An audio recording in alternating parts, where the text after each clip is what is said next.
Hello, everybody. I hope you could hear me okay.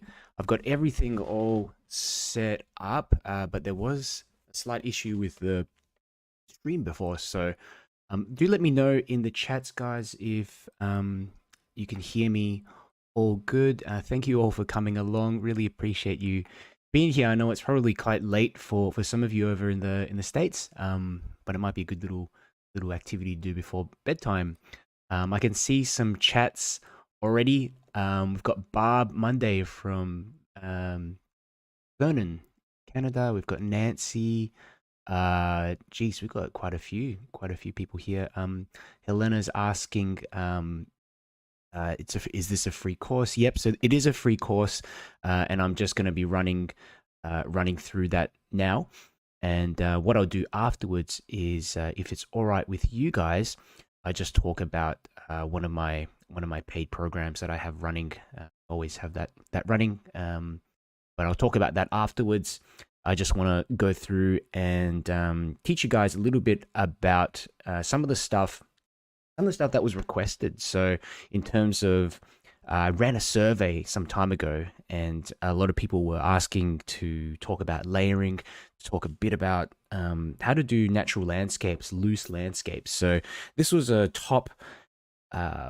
guess, a top response that I ended up picking, and I think I think this will be really good for you guys because I'm going to run through some activities. So I hope you can see in the actual event, the Facebook event, and also yeah, if you check it out, you'll be able to see in the discussions section the reference photo. So I did put that up there quite a while in advance, so you'll be able to see that, and that way you can be prepared. So now, just bear with me, guys. So make sure that you have a bit of scrap paper with you. So for the full painting, I recommend having that on a separate bit of paper so we can be ready for that afterwards.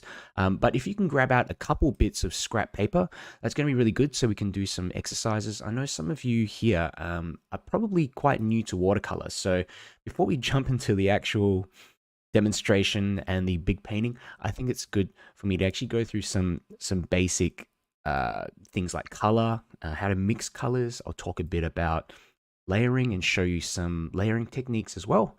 So really excited to go through that. Now just bear with me, guys. I've got a few different screens running, and can get a can get a bit tricky at times just to navigate everything. I'm streaming on a couple of different places, so sometimes it can be tricky.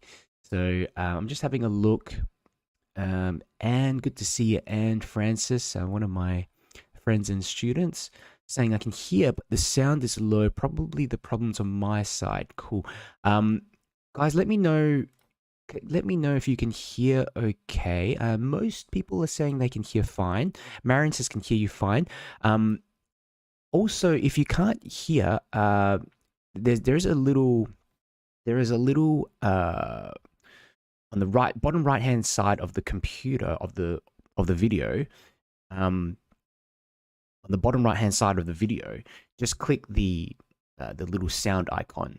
So sometimes what happens is that Facebook automatically mutes videos, so you kind of have to click that little thing there. Okay. Yeah. So I might just type that in. Might just type that in to make sure everyone understands, because it's tricky. Yeah, Facebook, for some reason, it automatically mutes videos. I think it's just so that it doesn't disrupt you when you first open it up. You got to click that unmute button. Anyway, I want to show you just a little bit about some of the work that I do in terms of techniques and what we'll be learning, because a lot of these paintings that I picked out here are kind of similar. The techniques, you're going to be learning similar techniques here to paint something like this. I paint pretty quickly, and should expect by the end of this session to be able to paint something like this and finish something like this by the end of this session. So also let me know in the chats whereabouts you're from.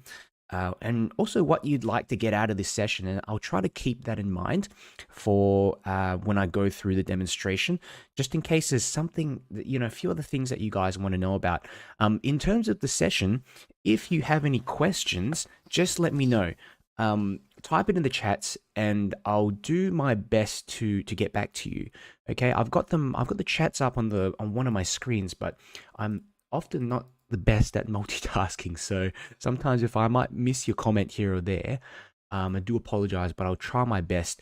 Been a little while since I've run one of these things, but I've missed running them. For those of you who don't know who I am, my name's Darren Yeo, and I'm an artist from Melbourne, Victoria.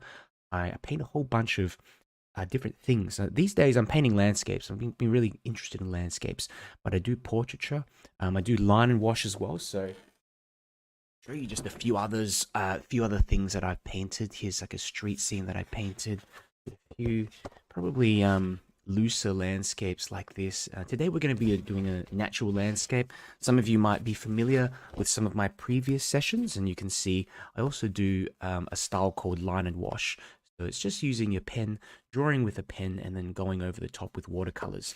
I'm going to run one of those sessions at a later date. But today I just want to go through that one thing at a time. One of the issues I had in the past was that I just tried to cover too much in each session, and that was tricky. That was tricky for everyone because apparently I paint pretty quick. So Net's asking, will this video be available afterwards? Yeah, it's going to be available afterwards. I'll leave it up there. I just like to get as many people in here live as possible. I think the interaction's good. When you have other people to paint with and you can paint along live, you can ask questions, you really get the best benefit out of it. So, and it's also good for me. Gives me kind of a kick as well up the butt, so that I make sure that I deliver the right content for you guys, to make sure that I'm answering your questions. So let me just go through. Those are some of the paintings that I have. Again, it's just to show you guys the type of paintings, some of the paintings that I do. They all take roughly about an hour and a half to finish. So I'll show you how to simplify down shapes when we're drawing as well, and it will make things easier for you, so you're not spending all day mucking about with the drawing. It's mainly just planning when we draw, but I'll go through that too. So here's a few more, and I think we got on YouTube as well a few chats. Good to see some of you. We've got Nikki, Nikki Hammers, long time. How you been? And we've got runs with Caesars. Try not, do or do not. There is no try. That's it. There's a Star Wars fan here. Yvette, good to see you, Yvette, and Yvonne. Thank you for coming along. Philip, good to see you, Philip, and Pamela. Swee is also here, asking how are you. I'm pretty well. I'm going pretty well. Thank you. At the moment, it looks like it's gonna rain. It's pretty typical Melbourne weather. So, good to have this hobby to stay in and paint. So, someone's asking, Anna's asking, where is the reference again? So you just have to go into the Facebook page, the Facebook event, and in the discussions tab, it's pinned right at the top. Okay, but if you're not able to find it, I'll try to send it to you. Otherwise, just draw along with me. I'm using the reference picture as a rough guide. Okay. So, I think this should be kind of enough. It's just to show you. Here you can see a lot of this stuff is painted wet into wet. I'll go through those two techniques with you guys, wet and wet and wet on dry. So when we're painting soft shapes here in the background to suggest, trees and stuff, and then you've got sharper shapes like these ones here, okay? So there's two types of layering, and I think it's really important to make sure that you have both types in your painting, because if you don't have that softness in there, it can be very tricky in a natural landscape to get that that sort of nice foliage and combination of different colors in there. So super important. So that's it. That's a pretty interesting one. I think quite like that one. You can see again that same technique. I've used wet and wet the paper first, or I might have dropped in a bit of lighter yellow color here and then dropped in some darker color on top, and you can see how the edges are softened. Okay, when you're painting wet to wet, everything's going to sort of spread out a bit, and then when you let the paper dry, paint on top of it, you're going to get these sharper sort of lines and objects. I think again that combination of them is so important. Here I've used a bit of a knife here to scratch out a little highlight here or there. Okay, so little techniques, and I'll go through some of these with you all. What's this stuff? That's not what we're painting today, but so let's grab out that scrap bit of paper. Got some normal cotton. I was actually provided a bunch of materials for this demonstration by a company called Paul Rubens. They contacted me and just offered to send out a bunch of paints. If you wanted to use them, well, but I'm actually going to mix these around with my usual set of watercolors. Okay. But the really cool thing about these is that they have a nice granulation like effect. I love granulating colors, creates texture. Okay. Lisa's asking, hi from Brisbane. How you going, Lisa? What's your favorite brand of watercolor paints? I don't really have a favorite brand of, as long as they're artist grade colors. I use a whole different bunch of them. I use like Schminke, I use Daniel Smith, I use Art Spectrum. Lisa, since you're in Australia, Art Spectrum's probably a good one to go if you want to get your best bang for buck, because it has it's all made in Australia, so there's the costs are obviously a little bit less to sort of ship and produce and stuff like that. Don't have to wait for them to come from overseas. So I'd suggest that if you're looking for some artist grade paints. These ones here, these Paul Rubens paints, they were provided to me as a sample. The link I've put in the description if anyone's interested, but I'll be using some of these plus some Daniel Smith colors.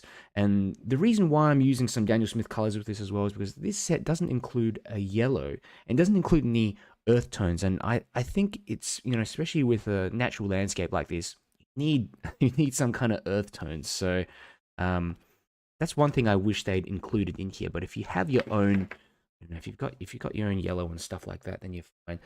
This sketchbook was provided by them as well. It's not actually a sketchbook. It's interesting. Like it's actually a block, but they've kind of put a leather cover on top of the block. And I was surprised when I opened it up because I was trying to turn the pages and I was thinking, hang on, what's going on here? It's not turning, but it's actually a block. For those of you who aren't so certain about blocks, they're basically watercolor. It's like a watercolor pad, and they bind it on the edges. They put glue on the edges, and what that does is that it saves you time so that you don't have to go and tape the edges down, so that the paper doesn't buckle and stuff like that. So I think that's pretty cool. I would like to see them have a sketchbook, but this paper is pretty good. It's 100% cotton. So again, I've popped that in the description. And what I want to do with you guys now is to go through some exercises. So let me just have a look. I have a list of things that I want to cover.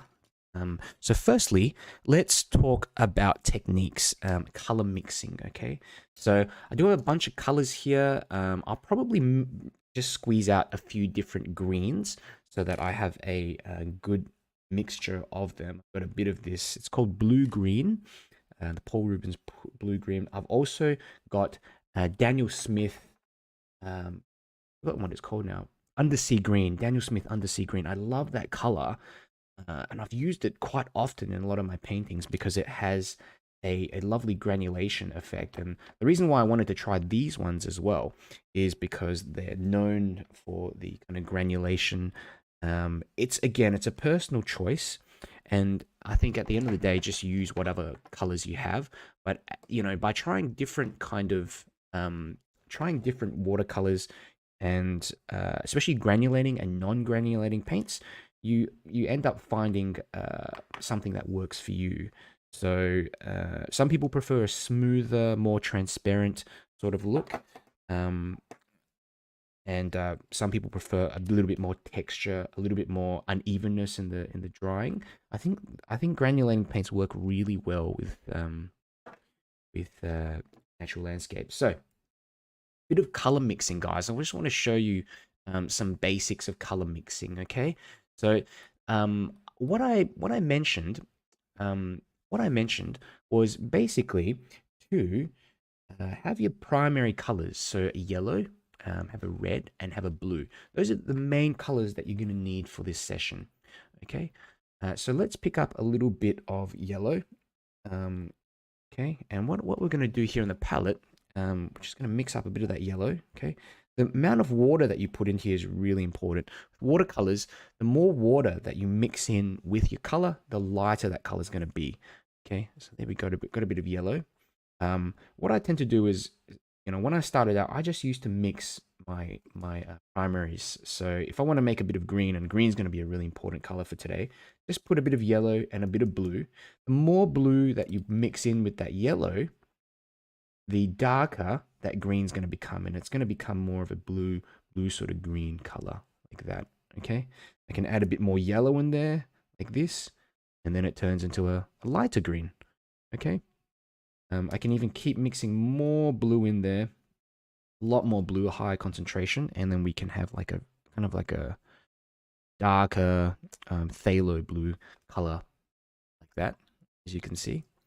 So different combinations of blue and yellow, you're gonna get different kind of different types of greens.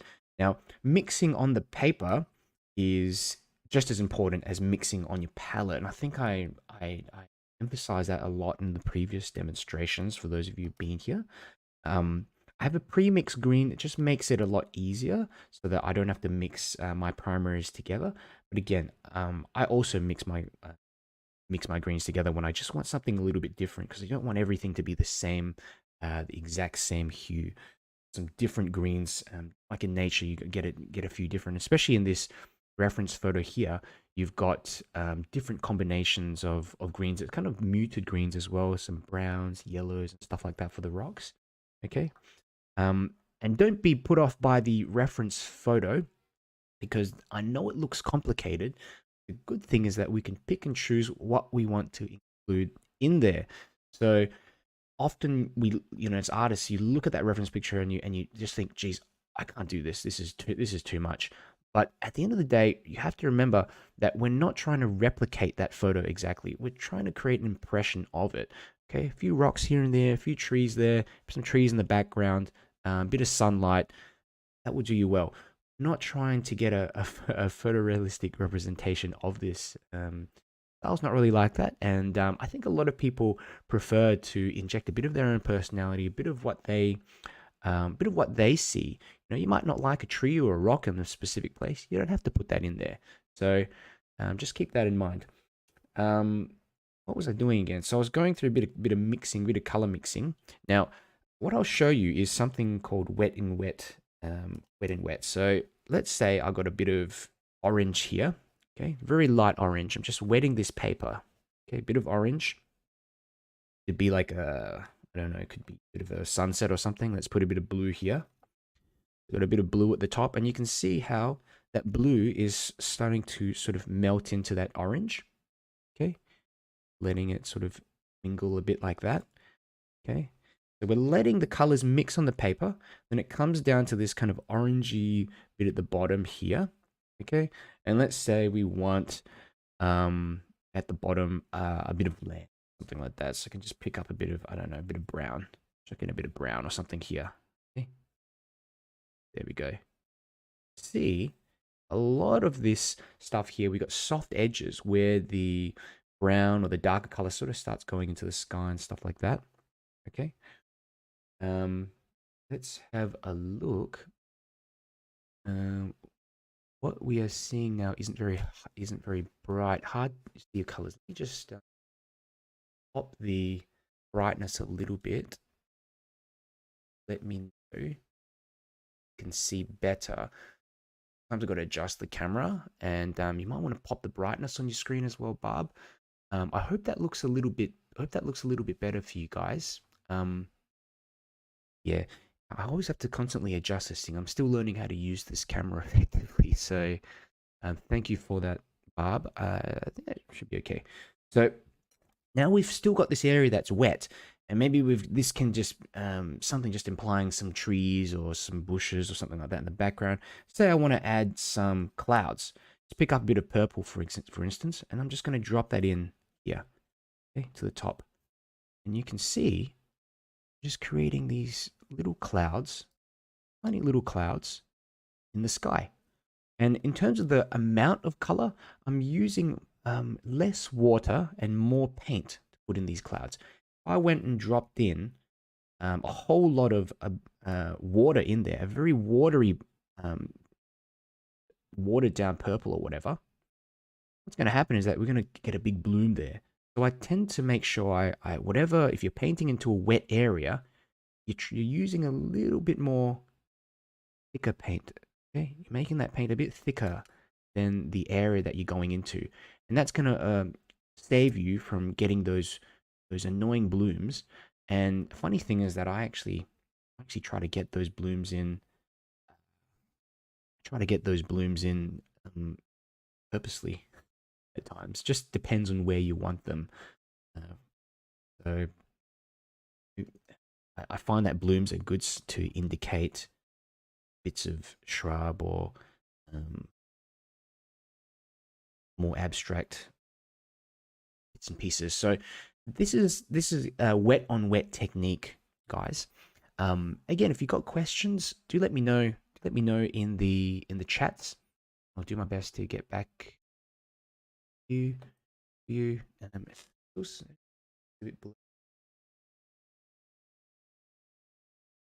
I've just focused the camera again.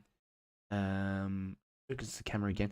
You can also change in the bottom right hand corner of the video. You can change the resolution. Sometimes your internet connection might lower the resolution of the video. So make sure you check the bottom right hand corner of the video, and you can just raise it to 720p or something like that, and that will make it a lot clearer for you. Jill. Good to see Shanolan. Oh, okay. I hope it's looking better, Shanolan. Let me know. Him from Philippines. Yeah. Lisa Chambers. Good to see you, Lisa. Says you're so good at this. Really enjoying it. Yeah, just have fun, Lisa. Look, to learn wet and wet techniques, it takes a really long time. Just enjoy the process. I'll go through a few other things. This is just a bit of practice, guys, because the last thing I want to do is start that demonstration and have you wondering, how am I, what's he doing there? What's he, how's he executing that technique, that kind of thing. So this is just some pre-knowledge that's going to help you, okay? And what we'll do a bit of wet on dry. Now, wet on dry is the opposite of what we've done here. So this bit of paper is dry. So we're going to start off by putting in, I'm going to get a little brush, and let's do a tree. I've got this mangled sort of brush here. Look at that. This is an old round brush that I just hammer into the palette. I think I'm a bit off the funny end, but what I do is that I use this to create little clumps of leaves. Okay, something like that. And I could do it. I could do this with the normal brush, just not a normal brush, but like a new fresh brush. But by using a old brush like this, the shape of these little leaves and stuff look a bit more random, and I can put them in quick. Okay, this is just a loose sort of trees. Remember that trees grow in all kinds of little bits of leaves, all go off in an angle and stuff like that. Remember with the greens as well, you might want to mix in a bit of blue. So this is again a bit of that blue that I don't know what it's called actually. It's called dark blue / green. Dark blue / green.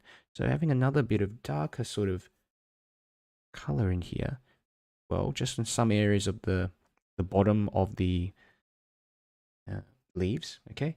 Then what I'm going to do is let's pick up a small brush. This is just a little round brush that I got.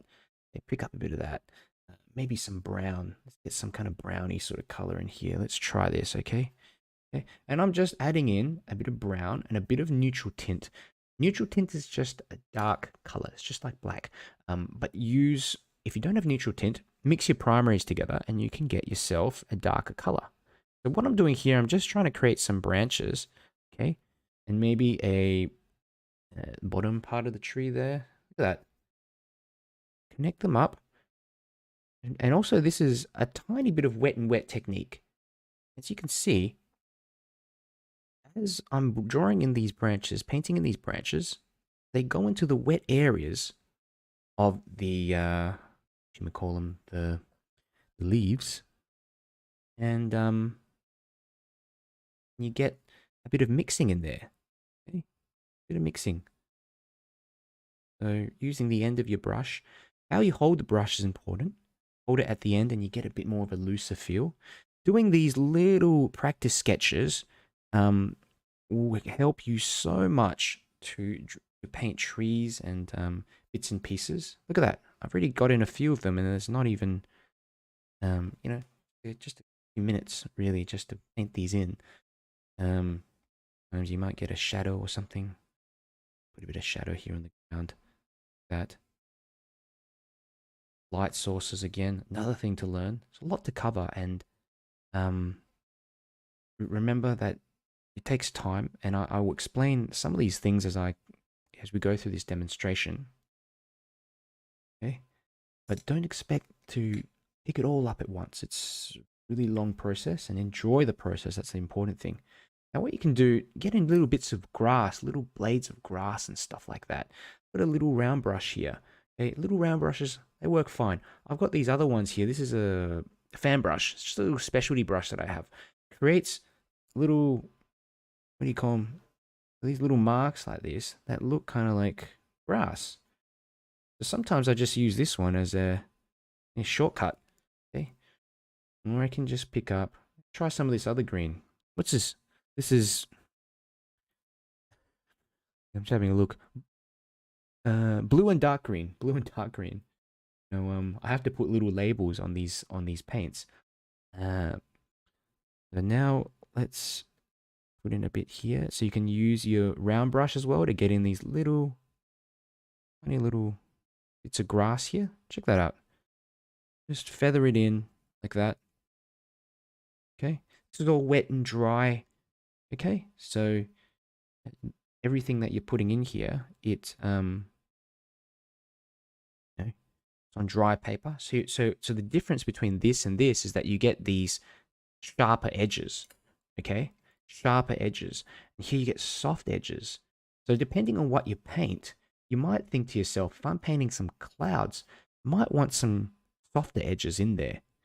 Whereas if you're painting a tree or a building or maybe a person or something like that, you might want some more definition, okay? And that's the importance of having a combination of both. Because depending on what you paint, some things will look a bit better and more convincing if you're using wet and wet, like these clouds. If I just went in and painted those clouds on sharper, it might not look so good depending. I mean, there's some clouds that are pretty sharp, little openings in the sky. That's when I do it. But using techniques as a form of visual language to define what you want to, portray, essentially. So it's important to use the right visual language, especially if you're trying to get a sense of realism in your scene. So these are the two techniques that I just want you to be aware of. Certainly not master or understand to a complete degree, but just to just to know the difference between them, because these are basically almost the only techniques that you're going to need in all of watercolors. There's lots of other techniques people use, like splattering. They use lifting. Lifting's another one. You can just pick up a bit of water, lift off a bit of paint on the edges, stuff like that to soften an edge.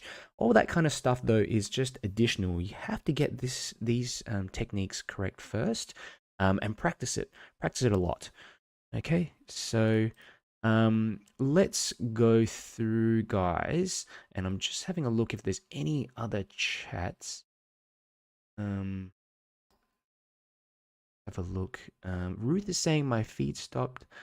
It's still playing. I think Teresa's saying it's still playing. Okay. Sometimes that it might there might be a little bit of lag here and there due to internet connection connectivity. So just bear with me. Um, bear with me. Double check what's going on.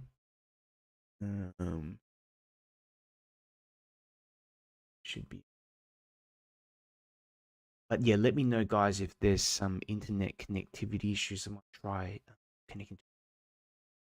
Bit of a pain doing getting the tech stuff working, and it's been a struggle the entire time. So I'm just having a look at the stream metrics, and it looks okay. So I think Facebook, you guys should be good. YouTube, hopefully, see. Well, if not, you can swap over to the other stream. Try from there. So here's a little taste of what to do. Wet and dry, wet and wet. Talked a bit about color mixing as well, using your primaries to make some greens. Okay. I talked a little bit about, I haven't talked about brushes too much, but look, main thing you might want to look at is just having a large brush and a small brush. I think simplify it down. A larger sort of mop brush like this to pick up a lot of water, to get in large areas, and then a little smaller brush like this to get in sharper shapes, branches, and things like that. And if you've got a few more that fit around that, that's actually better. So few more options. But when I run these classes in person, I only provide my students 2 brushes because there's so many variables in watercolor. If you give everyone 5, 10 brushes, confusing, and you don't need that many brushes. Okay. Let me have a look. I'm just looking at my notes to see if there's anything else that I want to talk about. Let's paint a rock. Let's paint a rock, guys. Pick up a bit of yellow and just dab that in. Look at this. I'm just going to add in a few little bits and pieces here. Okay, just a little bit of yellow on the paper here. I don't have much room actually. Okay, but I'm just putting in a bit of this rock. Okay. The great thing about rocks is that they come in all different shapes and sizes. So there's no such thing as getting in a perfect rock or whatever, because they all come in different shapes. So just look at that, just using a bit of that brush to poke it in here and there. Now, usually I let this dry a little bit, and what I will do, once it's dried, I put in some shadows and a little bit of darkness, okay? So, for example, if we're imagining a light source coming from the right-hand side, so the light's on the right, and it's hitting these rocks. I probably should have put these rocks a little closer together, but it doesn't matter. We're going to see that there's the shadows are going to go to the left like this, okay? You're going to get a bit of this shadow effect on the left here, okay? There. And I use a darker color, okay? Normally I'd actually wait for these rocks to dry a bit more first, to get more definition into them. But I just want to do these really quickly, okay? Something like this, okay? Really basic sort of rocks. Sometimes you get a bit of shadow on that left side of the rock as well, okay? I do recommend though, if you're getting in shadows, it's often good with rocks because they have different facets on them, different edges, and they cast quite sharp shadows in areas. So having a sharp, a sharp shadow on it actually looks better at times. Having some softer ones can be good as well. If you've got rocks that are just more round, and so depending on the object, the shadows may appear sharper or softer on them.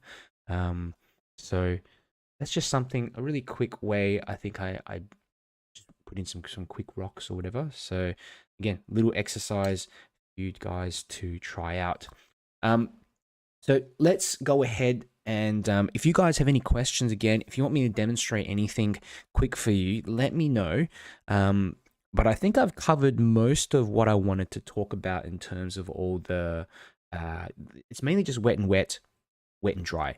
Practice these little sketches as much as you can. Pull out a sketchbook, pull out a bit of paper. You don't need to have a sketchbook, and just just paint something small. Could be I don't know, could be a rock, it could be a cup on your table. I'm just looking around to see what else I have for an example. Could be a tissue box. Pretty boring. But um look out your window and paint things that you see, and look at the edges and how they're defined. Look at the reference photo, especially that we've got today, and ask yourself, how am I going to paint that tree?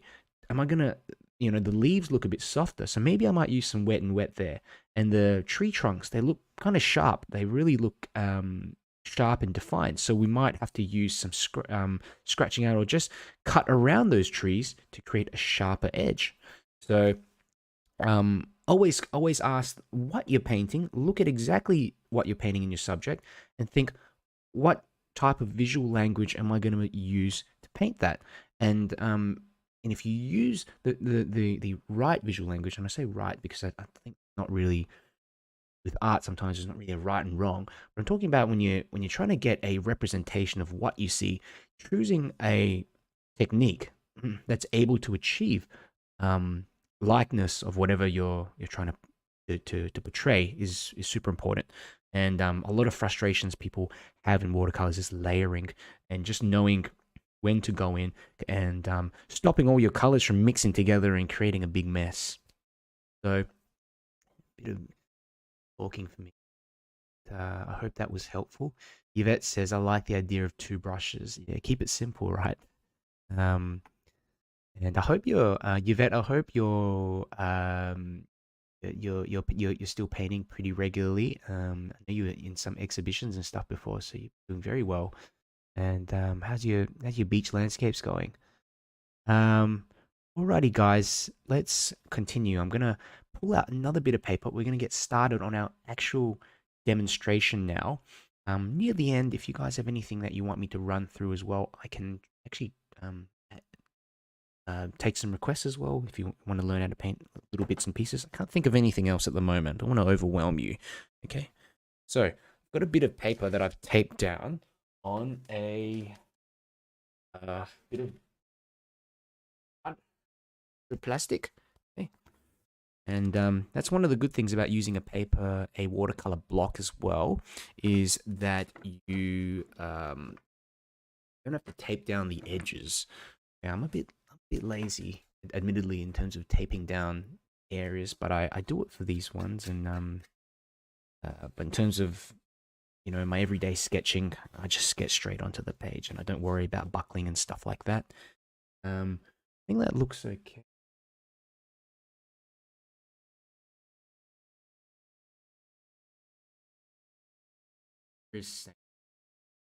I have watercolor pencils. Is it similar to the tubes or pans?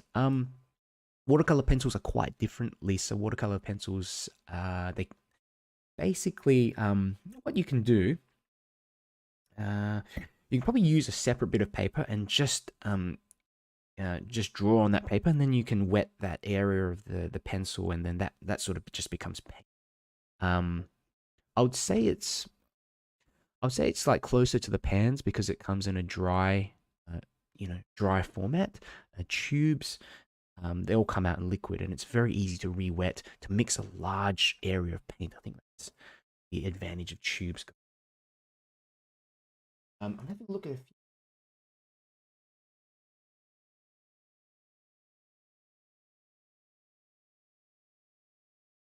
Oh, and it. So you can see here, I've used some masking tape. It's only like $2 masking tape that I bought from the shop. There's all kinds of fancy stuff that you can get, but a lot of professional artists just use this stuff, and it's good enough for me. So just tape down the edges, because what happens when you use a lot of wet and wet watercolor technique on watercolor paper, what happens is that it starts to buckle a lot, and then the edges start to lift up, and it gets really annoying to paint. So having it taped down on the edges like this stops it from moving around. Also creates a lovely little border that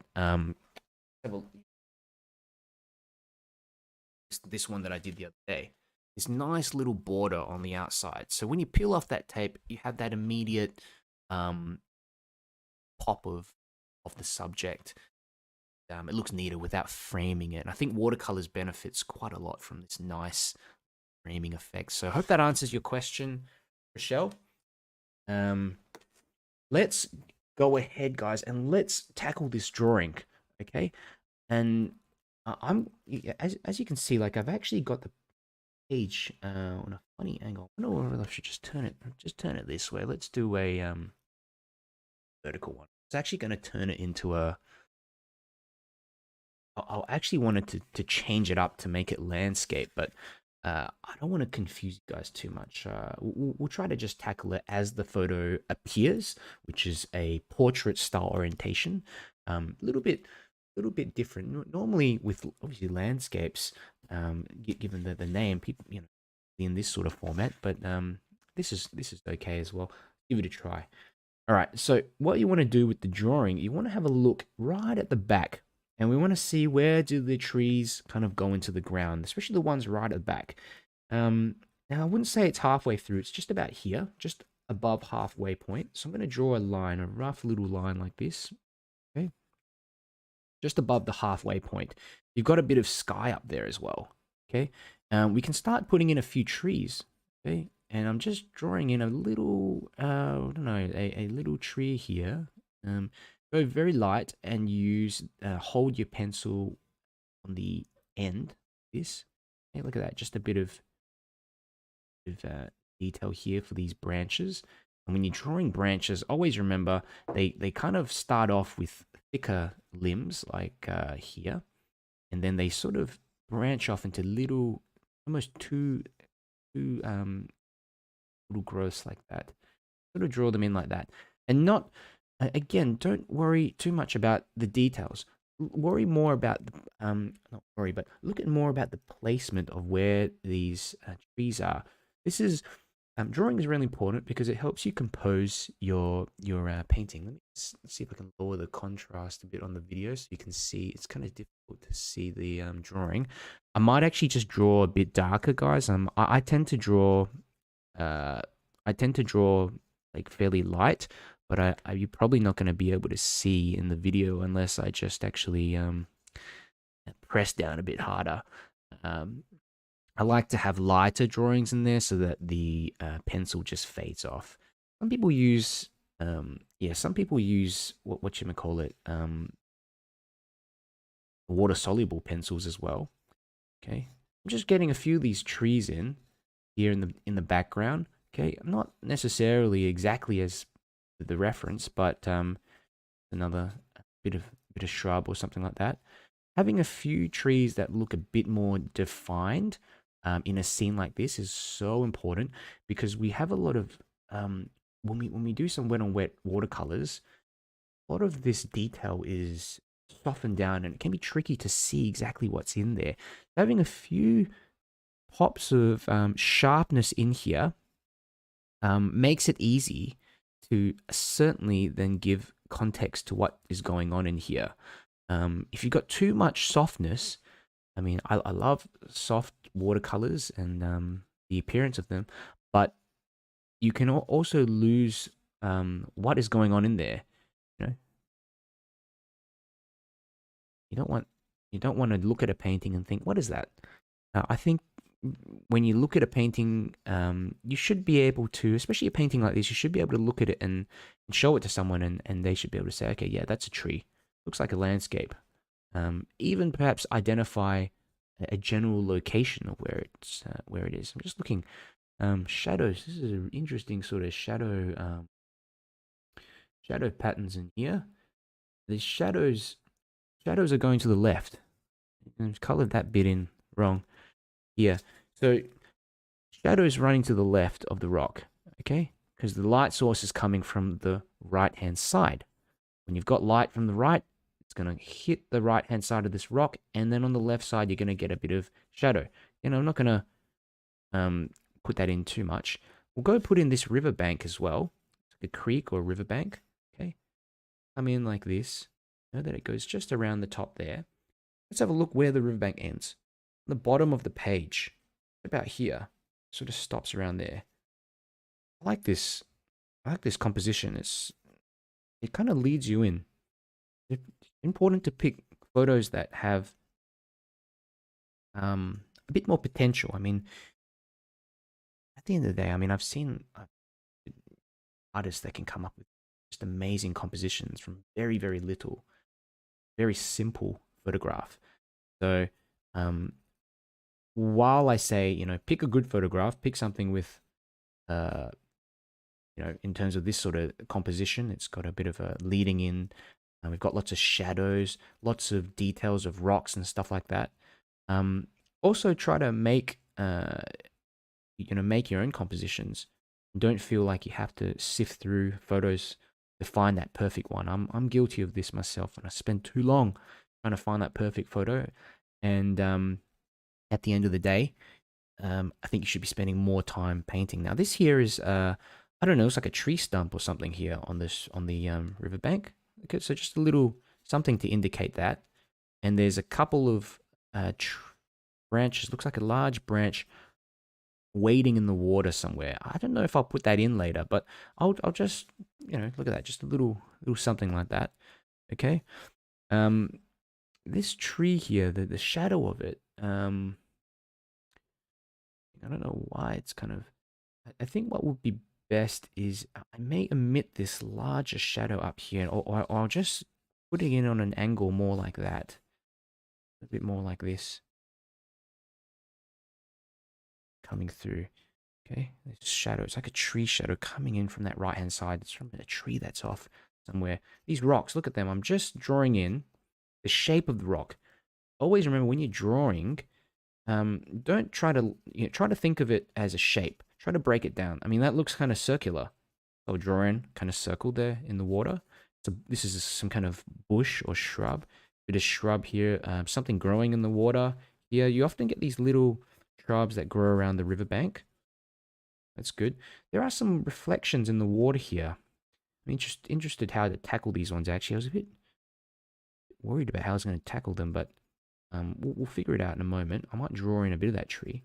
But these larger rocks here, I'm giving giving them a little more attention because I need some more detail, a little bit more detail in here.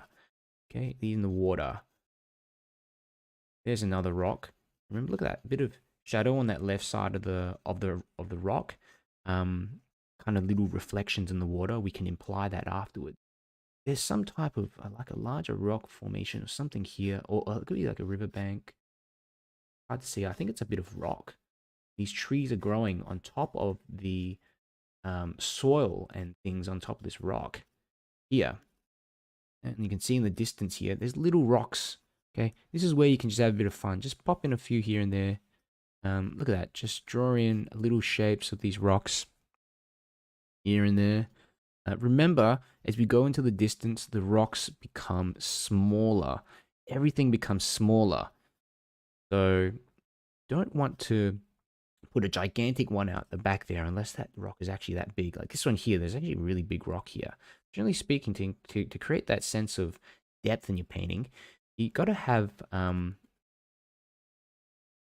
a sense of decreasing size of objects and shapes. Okay.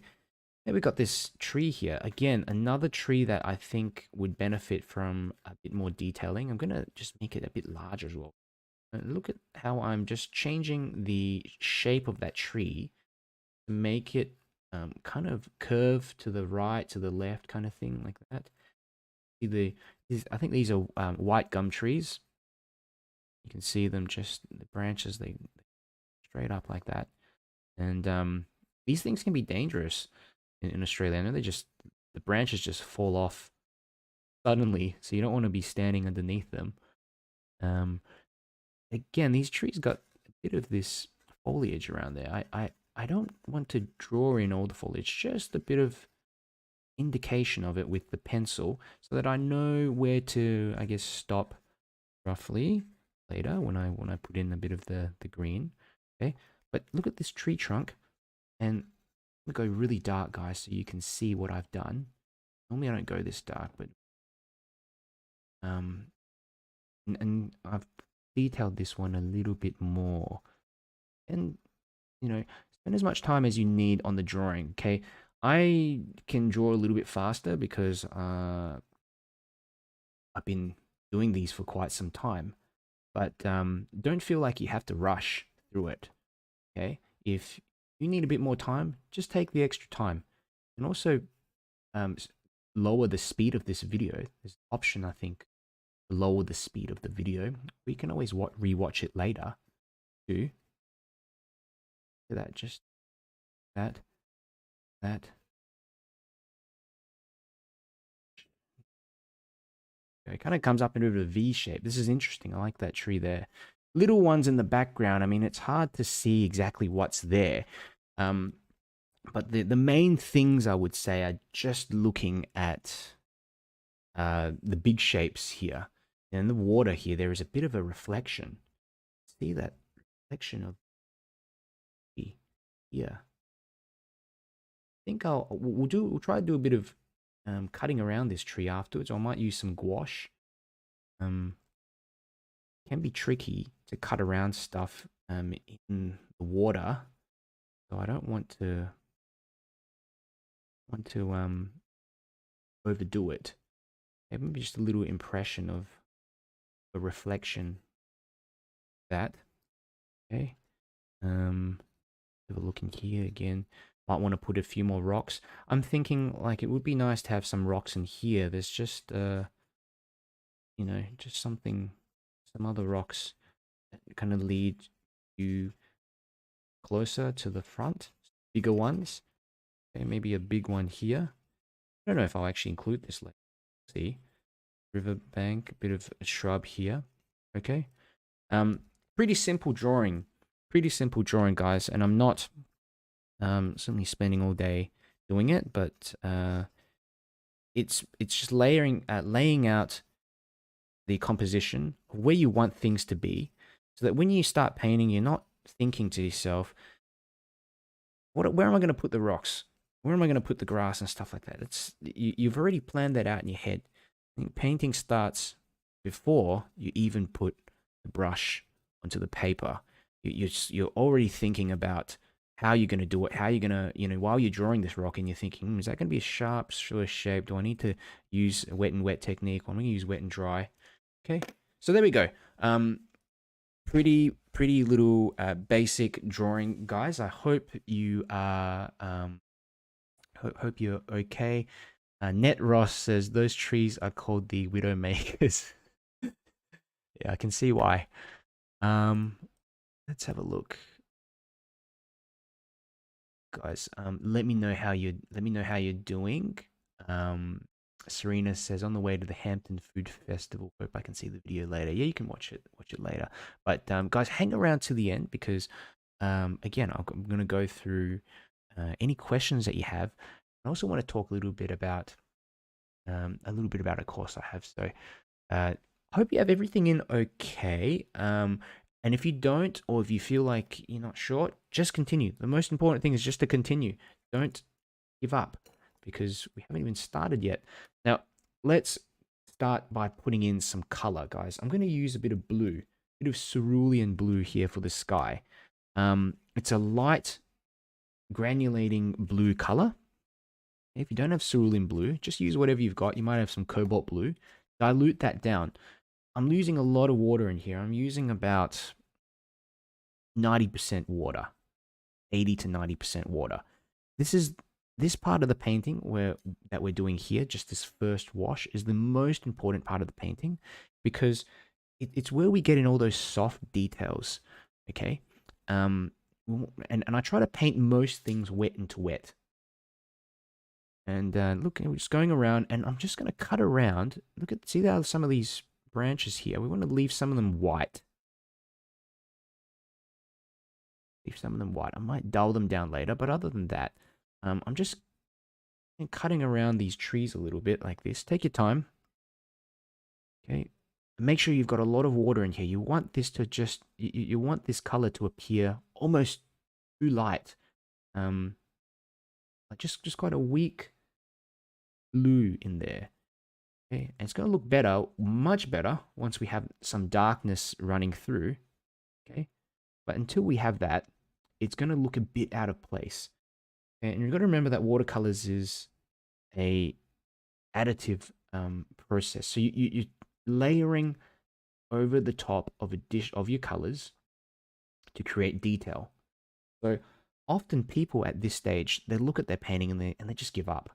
They think there's nothing in there. It doesn't look like anything. That's because you haven't got in your darker tones and layered a bit of detail in there.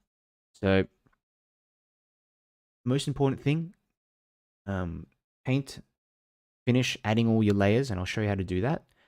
And if you still don't like it, as long as you've finished, put it away and have a look at it the day after, away from the reference photo. I bet you'll like it a lot better. So many paintings that I look at after I finish them and I think that's terrible. But give it a few days, or just look at it away from the reference, because the reference just has so much detail in there. Of course, it can get just look at that and you think, geez, my painting can't really compare. But when you look at it away from the painting, you'll really be surprised. This here is a bit of green. I'm using a bit of undersea green. I've also got a bit of the Paul Rubens, couple of the mixes they've got here, dark green slash, dark blue slash green and blue slash dark green. Just adding in a bit of this in here. Remember also keeping it pretty light. I think a bit of brown in here would be good too. Not to mention a bit of yellow ochre, a little bit of yellow ochre brown. Okay, because and one thing you really want to do is try to get it to blend into the sky a little bit. Okay, it's easy when that area is kind of wet. Okay, look at that. Softness in there. Take your time. The thing with a lot of these Australian landscape subjects is that we don't get those super vibrant greens as some of you guys get in the States or in the EU. It's not they're kind of like muted down colors. So I'm always careful to make sure I'm not adding too much saturation in there. So with a bit of green, I'll use a green that's not as vibrant. I'll mix in a bit of brown in there. So it's kind of all this stuff here is just a combination of brown, green, yellow ochre. Okay, different mixtures of it. Pick up this other stuff here, another sort of darker green or something. Okay, and remember, look what I'm doing. I'm cutting around the tree trunks. Okay, leave some of this white in here. That was probably one of the most uncomfortable things, funny enough, that I had to deal with, just making sure that I'm leaving in some of the light. You instinctively, when you're learning how to paint, you just want to color everything in, and that's often a mistake because you have to leave in highlights. With watercolors, it's very difficult to reclaim that white. I can show you how you do it later with a bit of gouache. It's always better to leave it in there if you can. Just looks fresher. So look at that. We're getting through it, guys. Getting through it. Going further down. Let me just see how is lower the better. The light that I have here is just a little bright. It's much better than the last one that I was using. I bought a whole bunch of gear recently to just give the videos a much better quality. And here, look at this. All this area here is just yellow. Okay, look at that. Just painting that yellow in here. You can see some of it in the rocks as well. Just drop in a bit here. Just yellow. And I use yellow ochre as well. And I also can use a bit of brown in the rocks. Yellow ochre slash brown. These ones are actually pretty bright. I don't want to use too much brown in there, but just light wash. And remember, the paint that we're using here, it's very diluted down, guys. So you're using mostly just water. Okay, mostly just water. Okay. Let's have a look here. You know, even here, there's a bit of rock. Let's just get that in like this. Bit of that there. And the greeny sort of color, I'll just pick up and just drop in some of that up the top here where these trees are in here. Blend that in like that. Okay. Good. Let's get in more of that yellow. This is yellow ochre. It's too yellow. Just I just mix in a bit of white and a bit of yellow, a bit of brown in here, so that it's not all exactly the same.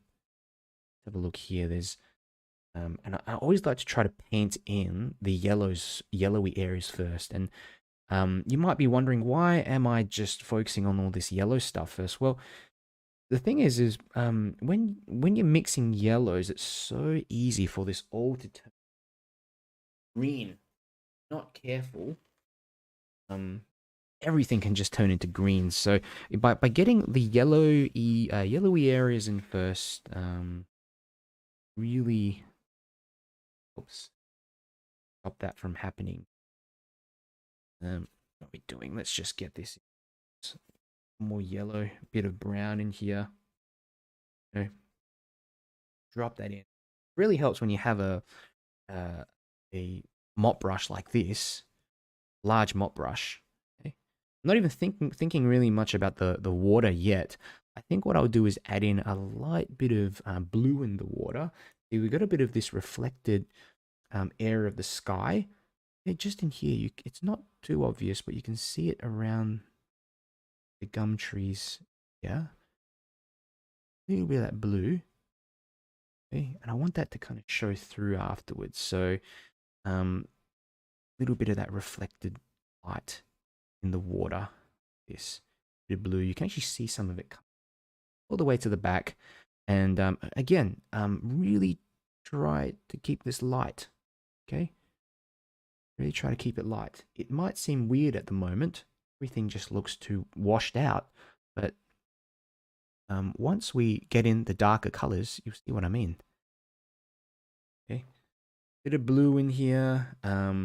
Why not just pop in some green as well? I'll give that a second to sort of dry off slightly. But you got to remember, all these areas are still quite damp. So, for example, I might think put in a bit of green, a bit of darker green in here into the distance. I'm just mixing up a whole bunch of these granulating greens that I have from Paul Rubens and also the Daniel Smith, the top. And when you have an area that's kind of like almost dried as well, drop in some of these paints. It actually looks interesting because you can get, like I was saying before, these kind of bloom-like effects in areas. Just inconsistencies that then start looking like something. But I'm really trying to keep this area in the back fairly watered down. I also keep a little spray bottle here. Spray bottles are great so you can re-wet areas, create softness. Sometimes when the painting's nearly dry as well, just drop in a bit of that, and a bit of that spray bottle, and it works. Just spray it down as. What am I trying to say? Lost the plot. Yeah, a little bit of a spray does help to create some funny mixing, and look at that. It's starting to bloom a bit there. I like that. Okay, let's go into the water. And firstly, actually, let's get in some green here. There are some little bits of like shrubs and stuff. And again, I'm really trying to remind myself, go light, Darren. Don't overdo it. Don't overdo it. Okay. You can see here, I've gone a bit darker in some of the background areas, but I've also left in the lighter bits as well. Okay. We're just putting in colors at the moment, just a really light color for everything. We're not getting in any details at all. Sometimes these little shrubs also have a touch of yellow in them. A bit of light from the sun just reflected in there. You can leave some of the rocks white, and that's no problem. The water, interesting sort of color. It's like a brown, like a desaturated brown sort of color in there. There's probably rocks and stuff down the bottom as well. Tanya's saying the spray can help create some random textures. Yeah, that's what I meant to say. And that might be Adam. Is this the Yarra? No, I'm not sure where this is. I'm not sure where this is actually. It's I downloaded this picture of Pixabay and I just searched for Australian landscapes. So it's definitely looks familiar. There's a lot of similar scenes like this. Yvette's done another exhibition recently. That's awesome, Yvette. It's really good to see to see that you're continuing on and doing so well. Um, okay, fantastic. Now I'm still keeping an eye on the chats. So if you have questions, drop them in. Okay. Some people were also asking why is there some in the description of this video, why is there a link and stuff like that. I'll talk a bit about that later. Always at the end of these sessions, I like to talk about some of the courses I have going on. Okay, so let's just leave that till later. So we have the water in. Okay, I've let it dry a little bit, and the reason why I've let it dry is just so that when I put in this darker green and stuff, it's not gonna blow out everywhere and make all the water disappear. I've got a small round brush. I'm just gonna mix in some brown, a bit of green, a few different greens, but more of like a phthalo, I think like more of a phthalo green, which has a kind of bluish bias to it. Let's try that little trial. Okay. More importantly is the tone, how dark that green is. Pretty dark if you look in here. And you know, again, you've got this little reflection of the tree in the water. Cut around it. And I always think to myself, what is the easiest way I can paint something? Least amount of brush strokes. How can I put that in with just the least amount of brush strokes?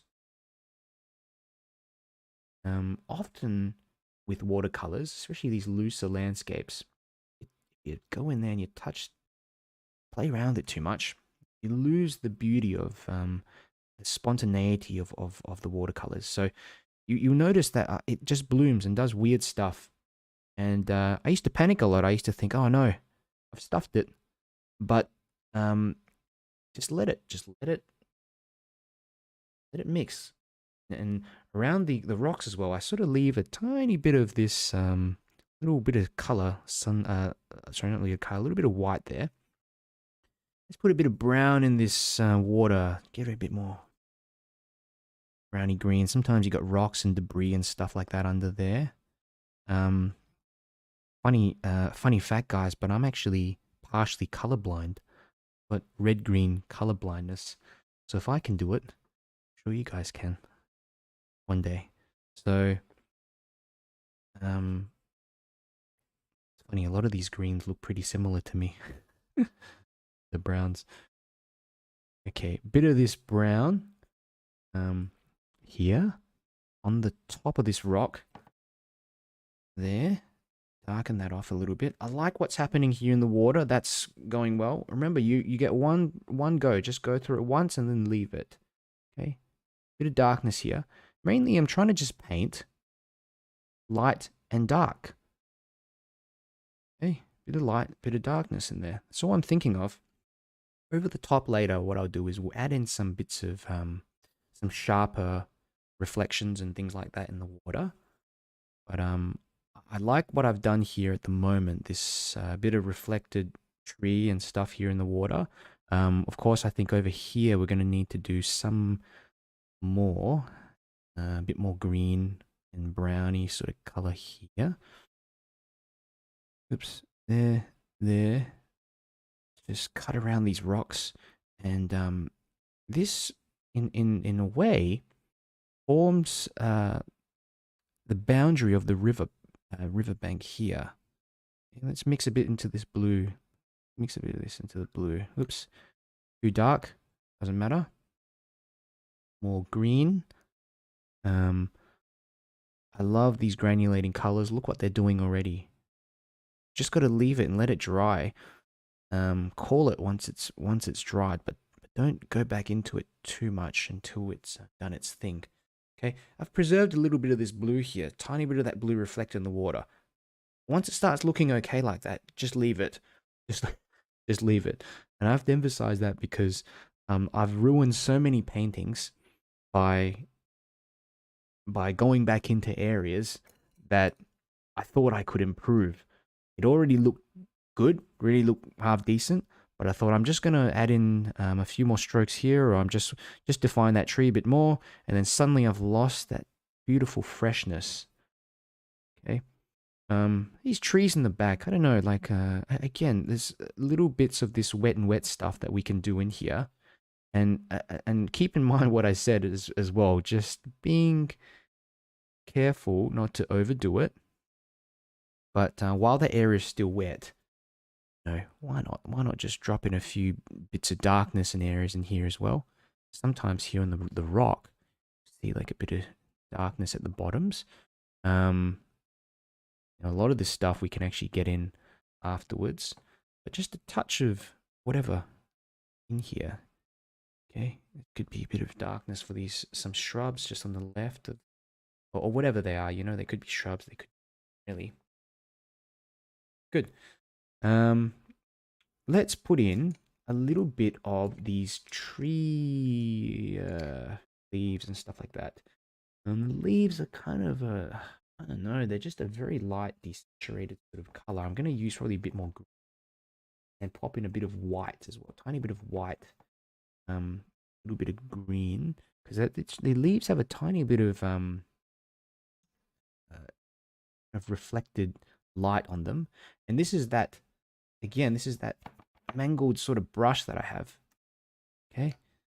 And dropping in some of this stuff, remembering to keep the, whatchamacallit, the branches light. Okay. Go, just a bit of that. I don't want to overdo it. Okay, just a bit thing, because we want to leave that sky. We want to get that sky in there as well. Okay. A noise here. A bit of this, a bit of that sharpness. It starts looking a bit sharp. Just, I always do this thing and just, it's almost like a panic kind of thing. Oh no, just use my finger there and I just soften it off a bit. They don't teach you that one in art school. So there, bit of that. Look at that. It paints this brush.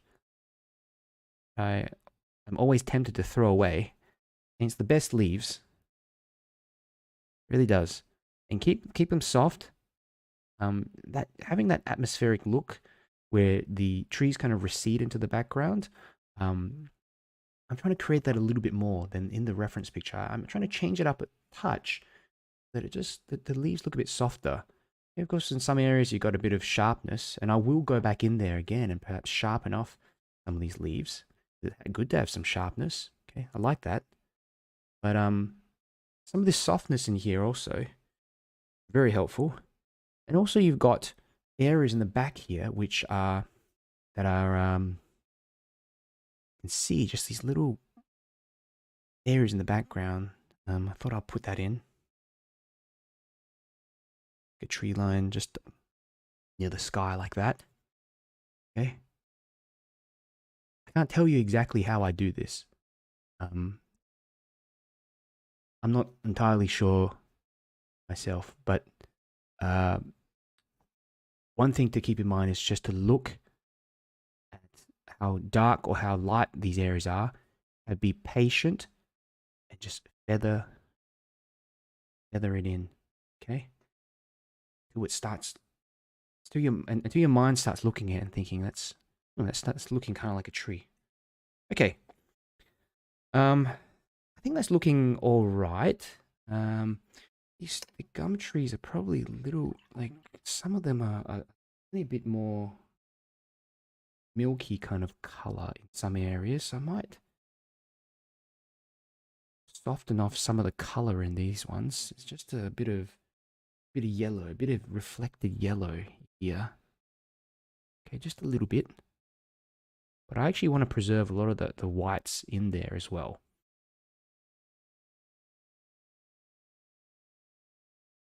Careful not to overdo it. Tap a bit of that in there. Great thing about some of this, like white or a bit of white watercolor, really, that it just helps to soften down areas, drop in a bit of color. So that's looking I think that's looking quite okay at the moment. So I will give this a really quick dry. Let me have a look. Yeah, I'll probably give it a really quick dry with a hair dryer. Okay, and and we'll go from there. Okay, and don't give up. Don't give up. Let it. Make sure that you let it dry. Grab a hair dryer and dry it first. I can see your comment, Kay. Um, Remember, it's not going to be perfect the first time you do it. The practice is the most important thing. So, um, you're doing well. If you can finish this session and you end up with a painting, at the end of it, you know, done well. So, I will grab the hair dryer, give it a quick dry, and I will. I think that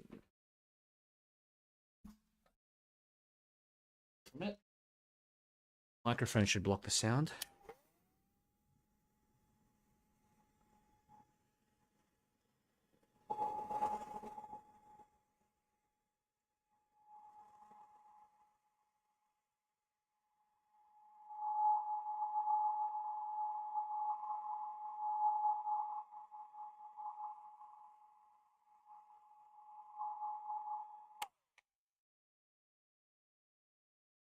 Okay, so I haven't dried it completely. I've dried it mostly, about 80% dry, and that's to encourage a little bit of mixing with the shadows, so it's just a bit softer in areas.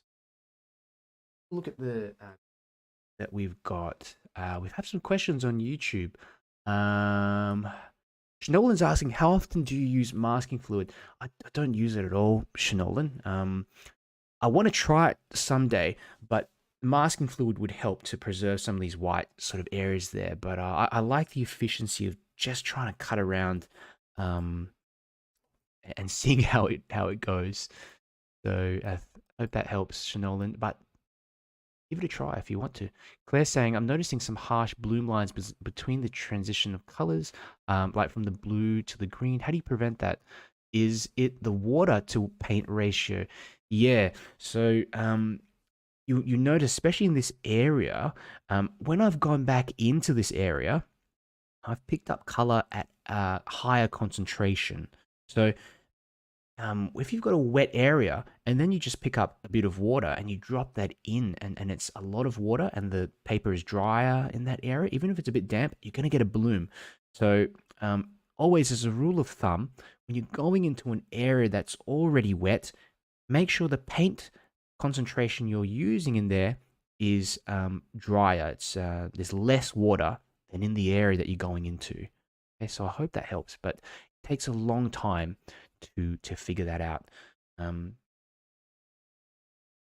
Jared is asking, what is greens in my palette are bright? So the greens that I'm using, I've got a bunch here that were provided to me as a sample from Paul Rubens, the company. So I put it in my the links are in the description of the video. And I think they've got this is this you can have a look in the the description. Dark blue, green, blue slash dark green, um, blue slash green. I'm not so concerned too much about these colors. They're mainly a little bit darker sort of greens, but they have a lovely granulating effect. And I also use Daniel Smith undersea green. That's one of my go-to greens that I always use. So um, sometimes I know what you're saying, Narrator. Some of those greens are just a bit too vibrant, especially for Australian landscapes, it's a bit too much. But you can always um, add a bit of brown into that green, and that would dull it down a little bit. So I hope that helps. So guys, let's put in the final bits and pieces. I'm going to be using just darker colors, just browns, mainly browns, whatever I've got left on my palette. And I'm going to look at some areas like this tree, put a bit of, maybe put a bit of darkness here into that tree there to the left. I'm just putting in a bit of detail, perhaps like shadow or something like that, but remembering to preserve the light. Oh, little white on the tree. You've got to preserve some of that stuff. A little bit of that. Um, to get in the little shape of these gum trees, and it brings them out a little bit more. And remember, this paint, I'm using also a lot of water in this paint because I don't want it to be too sharp and start to overwhelm what's going on. There's a little bit of that. Look at that, not much. And in the shadow as well, reflection. Sorry, you can of course just replicate that slightly. Yeah, just a basic little shadow here, reflection in the water. Sorry, yeah. Um, little bits of this darkness here underneath the rock or whatever. Put a bit of brown. I need some more brown, some darker kind of brown in here. That. Let's have a look at these rocks. I just want to add in darkness into these rocks a little bit here. Okay. On the left side of these rocks. I'm just trying to find the easiest way to do this. I don't want to spend too much time on this, guys. Normally, if I was doing this in my own time, you know, I would probably spend a bit more time on these rocks. But I want to just show you how simple it is just by getting in a bit of darkness on that left side of the rocks like this. And from that, you get this sense of shadow, light coming on the left. That okay, a little bit here. All these little rocks here in the background as well. Try a smaller brush to use, but I'll let's just wing it a little bit there, okay, there, there. That looks like a rock. A rock. You know, here in the water, you got these like little bits of white.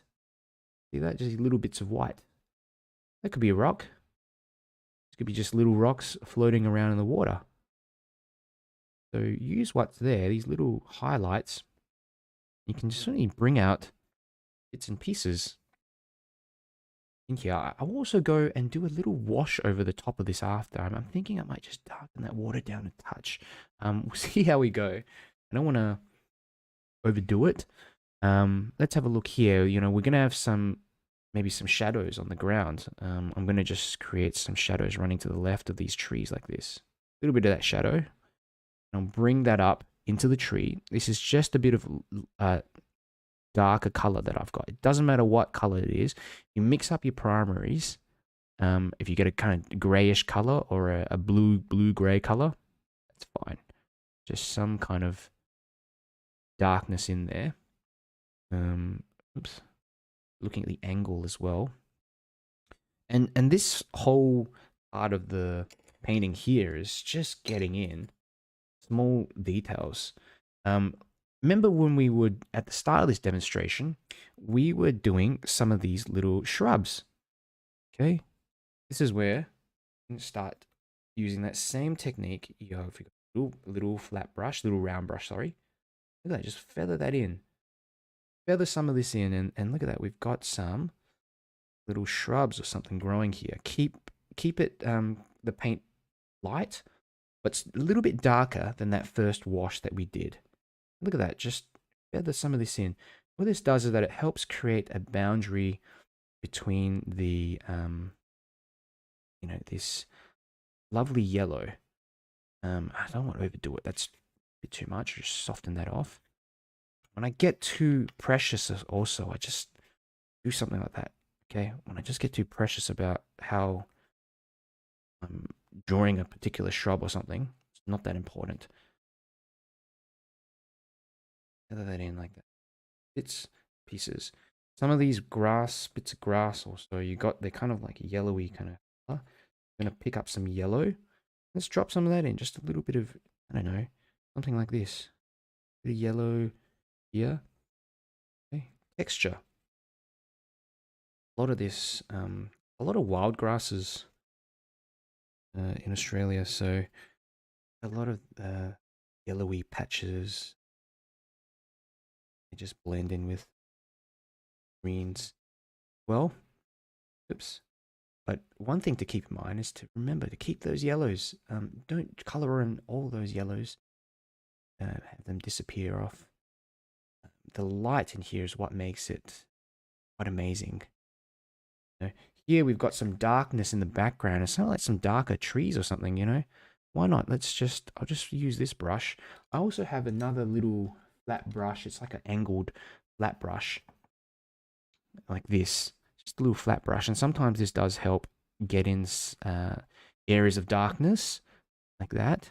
Look at that. It's an angled flat brush like that. It just helps me cut around things a bit better. Okay. Here's a gum tree here. Let me just, again, I'm trying to do a bit of negative painting. A bit of negative painting there. And negative painting is where you cut around a shape to reveal it. So using a darker color like this, it is a bit darker in there. There. To here a bit. I want to stuff this tree up, but I need to have a bit more contrast around that tree. Bring it out. Okay.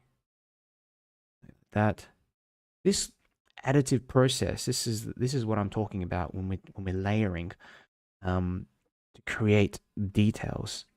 Just have to continue layering over the top. The more I do this, the better it's going to look to a degree. So of course you don't want to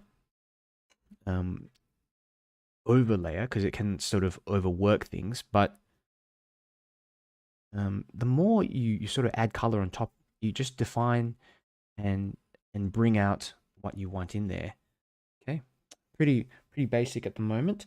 Let's put in some more shadows. I'm just going to mix up a bit more of this purplish color or a darker color, and look at the shadows, how they're running all in that direction. These rocks kind of just have a bit of darkness underneath them. You know, in the water, you often just get a little reflecty, you know, here in the water like that. These rocks kind of, some of them have that. These rocks here, I've forgotten about these rocks. Put in here a bit of darkness here on the left hand side of them. Maybe some brown, a bit more brown, like here on the left side of these rocks, and shadows running again to the left of them. Yeah, that. You know, we've also got some shadows of these shrubs and things too, which I will just indicate. I don't think I want them to be as sharp as they look in the reference. Also, you got this, like, it's almost like a larger shadow shape here. Comes out of the scene, this kind of a tree that's off out of view, the camera. Might just define that a bit more to put in some branches here. This shadow of this tree. It's kind of coming off over in the distance. Change the angle of it a bit more, because I think the angle looks a bit better this way. In the reference, I think it looks too obtrusive, kind of going in that direction, and it's also quite dark. It forms too much of a contrast. So these little things are just, you know, things that you can do, decisions you can make. Okay. All right. Yvette, what color are you using for the shadow on the rocks? I'm just using a bit of basically all the colors mixed together, so a kind of a grayish color. So if you mix your primaries together, you get that pretty easily.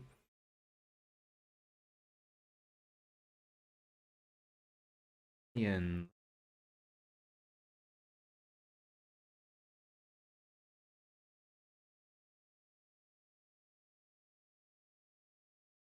right, try this. Do you have a bit of white gouache, Marion? If you do, you're in luck. If not, you can try like kind of scratching it off. See, I've got like a little pocket knife here, and you can do this sort of thing. Scratch off little bits of paint to create like a texture, and it also can reveal a bit of that previous bit. So for example, I don't know if I can do it here. It's hard to do it here, but you kind of got to do it while the paper has not completely dried yet, like here. I'm gonna put a bit here, but I think probably best, Marion, is probably just wait till later and use a bit of white gouache. If you've got some, I think that's going to be a good way. using this little pocket knife that I have, you can create textures in here, little bits of grass, and the best time to do it is basically when that paint is still kind of wet. You know, there's a bit of what am I talking about? There's a bit of dampness in the paper, but you need to wait a little bit first. Okay, try not to overdo this because I love doing this. This is great fun. I don't know what it is about it, but it's just great fun. Um, Separate these shadows off a bit here in the foreground. Look at that. Starts looking like there's some textures, like there's something here. A little bit there. Okay. Let's put in some details for the gum trees. Maybe like, again, just like touching up on the branches. I've got a little rigger brush here. Little bits like, oops. This is where you got to be selective with detail that you add in. Too much going on. Bit of a branch or something there.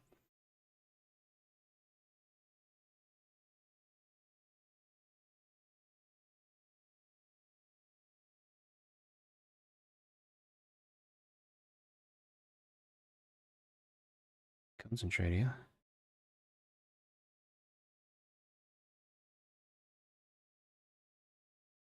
Right, let's get in a bit of this one as well. I think I'll also use a bit of gouache, Marion. So I'll show you how to recover some of the white, too, because I also have that issue. Times you can never really get in.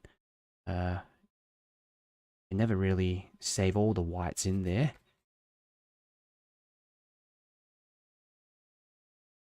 With gouache, you just got to be careful not to overdo it. That's the main thing. One thing I've noticed, I think the shadows need a bit more strength in some areas, so you can always go back and do this sort of thing. Just strengthen the shadows. I want more contrast in there. Just a personal preference. I need a bit more. Something else that just brings these rocks out and stuff a bit more. Okay. Things are starting to come together. Okay. And again, like I said, normally I'm painting on my own as well. I'll take a bit more time to do some of these. What I'm doing here is that I'm trying to soften the area between the darkness of that rock, the darkest area of that rock, and then the light of the rock on the right hand side. So we do it here. Let me just show you here. Soften. Careful. Soften that off. I sort of push into the darker area rather than pull into the lighter area. That will just preserve the light on the right hand side of the rock. Creates a bit of a softer shadow. Sometimes you might want a sharper shadow. I just wanted a softer shadow there. It just looked a bit too much before. A bit of brown. Let's get a bit of brown and stuff in here. That just a bit of darker shrubs and stuff, you know. I think Narrator, you've been asking for me to do one of these Australian landscapes for a while, and I've kept dodging it. So finally, we've got to it. Another thing I want to do, the water. The water's bugging me a little bit. Don't know if... See, this is one of those situations. Should I darken the water? Or should I just leave it? I think I'm going to darken that water a bit. You don't have to do this, but this is kind of just a thing that you have to decide sometimes. Looking at the reference, and I think that water should be a little darker, but I love the blue in there. So I could stuff it. I could stuff this up. But I'm just going to do it. A bit of green. A bit of green and a bit of brown. What I'll do as well, actually, is just maybe re-wet some of this stuff here, just so that I get a softer edge. I love this blue in here. I don't want to get rid of that blue. Okay, put in a bit more green. Okay, I just want to darken this area of that water down a little bit more. This may be a mistake, or it might turn out better. Okay. some sharper bits here. Okay.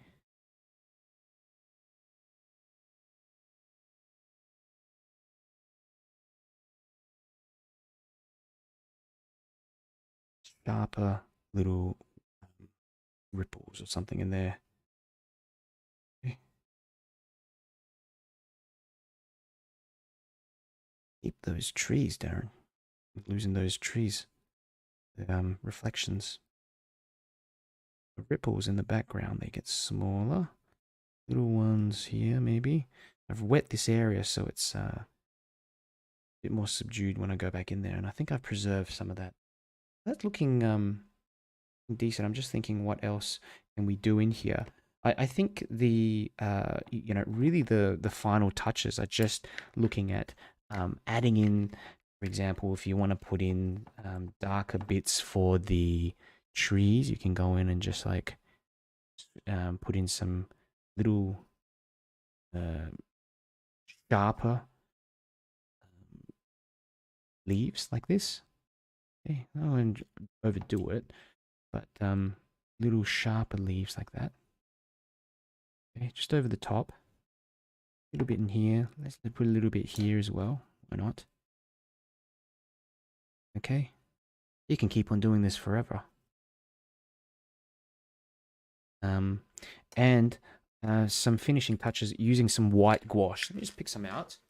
Oh, actually, I do have some on the palette, so I should be okay. White gouache is just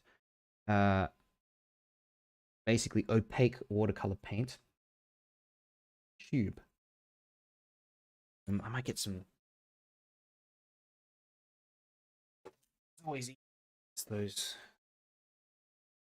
run.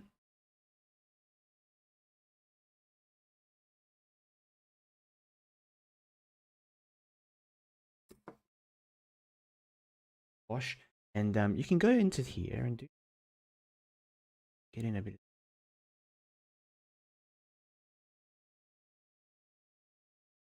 Kind of careful. Too much. You can recover touches of tree. Yeah. Inch or something. Yeah.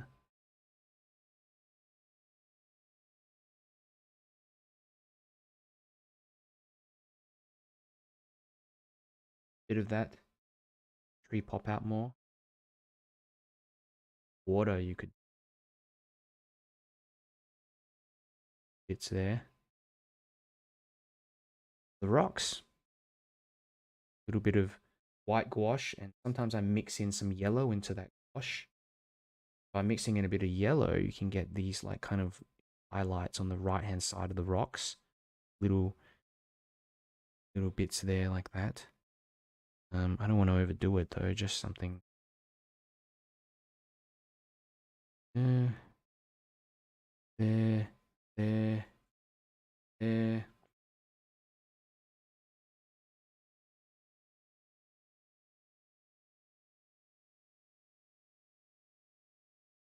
Okay. What else do we have in here?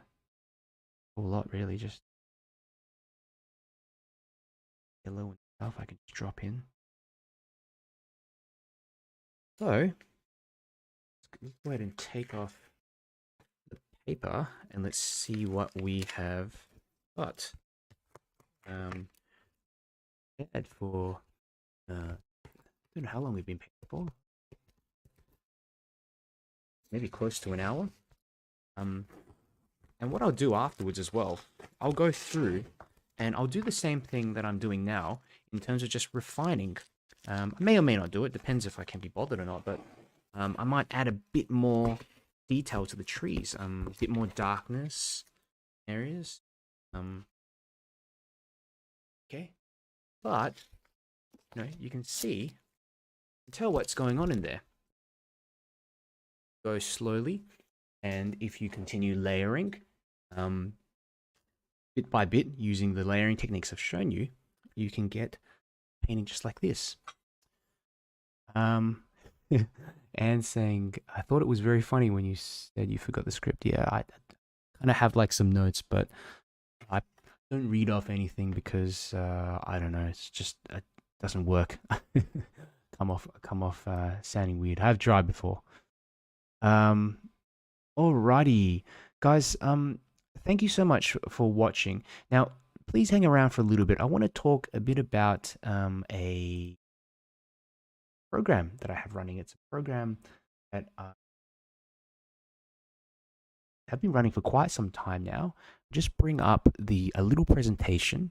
So hang around for just a second or so. Let me see if I can get this. If I can get this up. Okay, there we go. So this is a 45 course program, basically, that I've had up quite a while now. Got a bunch of students in there. Anne's one of my students. I've got a few others, Meredith, in there as well. And I've had this for a while. It goes through everything you need to know about watercolors. Um, often you find you go through, looking at tutorials online. You look at hundreds of them, and you end up not knowing what the process is. Often artists, when they explain things, they'll go through and they'll say, "Hey, I'm going to put in a bit of paint here, or I'll do this and that." But in terms of how to do it, I think one of the things I really focus on when I'm teaching people is that I explain my entire process, like what's going on in my head, why am I making that decision, and how am I painting something. So um, that's something that I really try to do in in my. So this is a special one that I have going on. That's going on for quite some time now, and it also teaches you a lot about depth and perspective. And it's those two topics are pretty pretty hotly discussed, and layering, especially layering, is a way, like I've shown you today, how to create that depth perspective. Um, and by following the process that I go through in all my paintings, it's quite similar to what I use here in today's sessions, but I go through it in a lot more detail.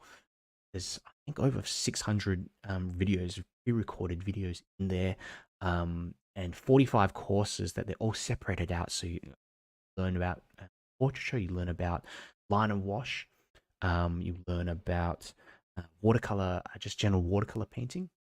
Okay, so through that, you'll be able to create some beautiful paintings, be able to show off to people, your family, friends, um, and also take some time out to connect to that creative side of yourself. I know for a lot of us, we go to work, we come back, and we think, what was all that? What were we doing to the whole day? And I think having that side, reigniting that creative side of yourself and gaining that confidence, I'll help you gain that confidence, allow you to.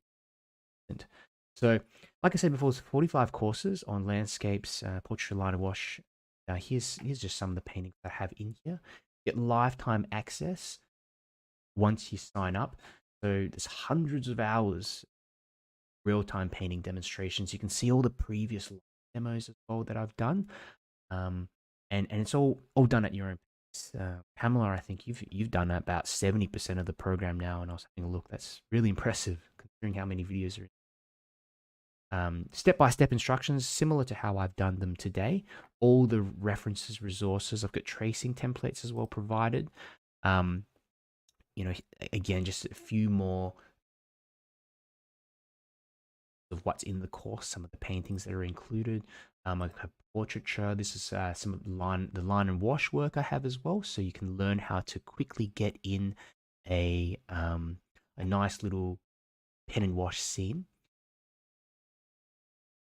Here's a few more as well, just to show you a bunch of them. Recent course that I'm Australian land. Another I did on urban landscapes, portraiture. There's uh, quite a choice of different subjects that you have in here. So you're probably wondering, in terms of the course, what type of feedback I get. So here's just some of the feedback I get on Facebook. I have a 5 out of 5 star rating as a instructor. Some of the feedback from my students I have up here as well. So I have some at the end of the video that you can have a look. So I do teach on a whole bunch of course platforms, but in this course, in this comprehensive program, I sort of run it on my own platform. So that just allows me to make my own income rather than sort of uploading it to platforms. That supports me as well. Here's some of the before and after pictures of things that I've done. So as part of this program, you will receive a couple of months basically for me to review your paintings. So we have a special group that you part of, and you can also message me, receive tailored feedback on watercolors. I think that's important when you're starting out, especially to know where you can improve and know where you've done well. Sometimes it's very difficult in the beginning to know how you're going, and this allows you to sort of get into my head and to share my experience as an artist with you. So you save yourself some time as well when looking through lots of not understanding what's so. Like I said, you get a private access to a private group, already questions as well, so you can message me, email me. And really cool things that you get access to future courses. So since the last time I actually ran this special, I think I had about 41 courses. So there's been 4 more courses added. Okay. And yeah, so I think it just increases the value over time. I'll continue to make them. Love bringing it, yeah, just explaining my process, teaching. So great value considering that more will continue coming up. Marion says that was really great, Darren. I think I'm slowly getting a lot looser than I usually paint. And yeah, it takes a while. It takes a while, and I think painting loose is harder than people think because you kind of got to understand the principles behind the drawing and some of the technical stuff as well before you can loosen up and focus on just on creating a scene that is still defined. Still tell what it is, but it has a bit more expressiveness, project a bit more of your personality. So here's a few photos and stuff like that. So here's the question. Of course, everyone's probably wanting to know, and do let me know if you're interested as well, guys. If you're interested in this this program, in the description of the video, there's a there that you can click and you can purchase it. Or if you have questions, just message me afterwards or message me in the chat now. Get back to you. Okay, so here's a little before and after. So this is the amount of value that you get in the course. I should have changed that to 45 full. But I sell these courses on different platforms, and the platforms advertise them for around $30 to $2 each. And I don't really have control over some of these platforms, how much they sell them for, but that's the price range that they sell them for. You get $200 value for the 2 months of student support. Date of enrollment, be able to contact, post in the group, get some great feedback, tailored feedback as well. That's going to help you a lot faster. And I think one of the things that I wish I'd done when I started painting was that I wish I'd got some help earlier. Often we try to do things by ourselves, but we don't realize that when we get help from people who've been doing that particular thing or learning that skill for a long time, they can save you time. You don't have to make those mistakes, those simple mistakes, fast track progress. Again, you get $80 value of joining our private group. Check that every day to see if there's any questions. That is post. I need to post some more bonus stuff in there. I actually got another 6 videos on YouTube that I'll post up as well, free stuff. I'll go through it later. So the total value of all this, $1,630. Normally what I do is that I sell it for 497. It's a bit steep for some people. Okay, but remember that you've got a lot of content in there. Learn pretty much about painting any watercolor subject. But today what I've done is that I've reduced the price down to $297. So you can check the link in the description, okay? And that has the link, the one that says enroll. If you're not sure about the link, let me know. I'll send it to you. There's also a link that you can sign up for a preview of the course of the program. So if you're not sure, you want to have a look what's in it. I've actually made a bunch of those videos available for free. So you can go in, click that. It's got like a preview link underneath the pinned comment, and there's a purchase link as well. And sign up, have a look at what's in it, and get an idea of how I teach, and you can decide whether it's for you or not. Like I said, it's kind of similar to pretty much the same as how I teach here. So, really try my best to ensure that give you as much value as I can. So here's another sort of before and after photo, and it took me so long to kind of realize some of these techniques, wet and wet techniques, and I was struggling so much at the start, and I was up. But lucky I found some great teachers and content that I was able to improve and also motivate myself. I think staying consistent as well is really important. Some of my background, I have an honors degree in psychology, and I use some of those strategies to help motivate myself to continue on. Sometimes you don't feel motivated to paint. You feel like you need to have that inspiration, but a lot of time just getting that practice in and starting's the hardest. And so I'll give you some of those tips as well to help you to become consistent. If you're interested, type enroll in the chat, and I'll send you the link for it. Again, I'll also send you the link of the preview if you want to check out the preview. There's a free preview that you can go through, view the course, and see the videos inside. Bunch of free videos, and just a few of them, because there's actually, I think I've got to check how many, but over 600 videos in there. Rhiannon says, great lesson, thanks.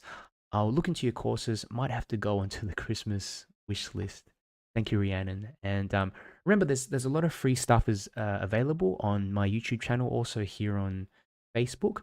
I've got another 6 videos that I'll be releasing soon. 3 of them are from a paid class that I ran a few weeks ago, which I'll make available pretty much the entire class. So just keep an eye on the YouTube and on Facebook, and have a little look at how I teach and some content as well. So let me know if you're interested. Pop enroll in the chat. We've still got about 52 people here, and another 20 I think on YouTube. But if you have questions also while I'm here, if you want to know a little bit more about watercolors, if you've got some general questions, let me know. Put the questions into the chats, and I will do my best to answer. So again, there's the enrollment link. I've not updated this. Be able to find the link in the description to enroll. It's available. Here's some of the here's also some of the reviews that I've had from my students as well. So have a look, have a bit of a read of them. Got a lot. If I teach on various platforms, so things on here. JT, so we've got JT saying, thank you, Darren. Great lesson. You gave some valuable tips and appreciate it, JT. Thank you for joining. I'm glad that you got something out of this. And the most important thing I want to impart to you guys is just understand that it's consistency in practicing the techniques. And you got to make sure you practice them in the appropriate way as well.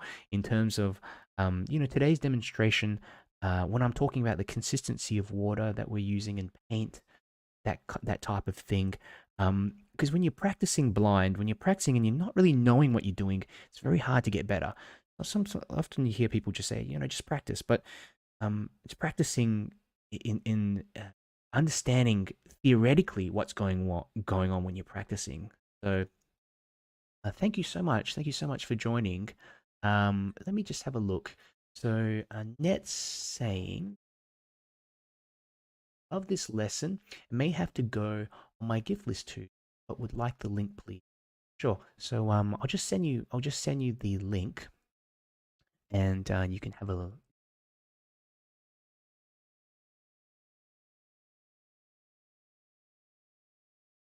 preview link as well. I'll send that to you so you can have a look at it. Enroll in the preview link and have a look.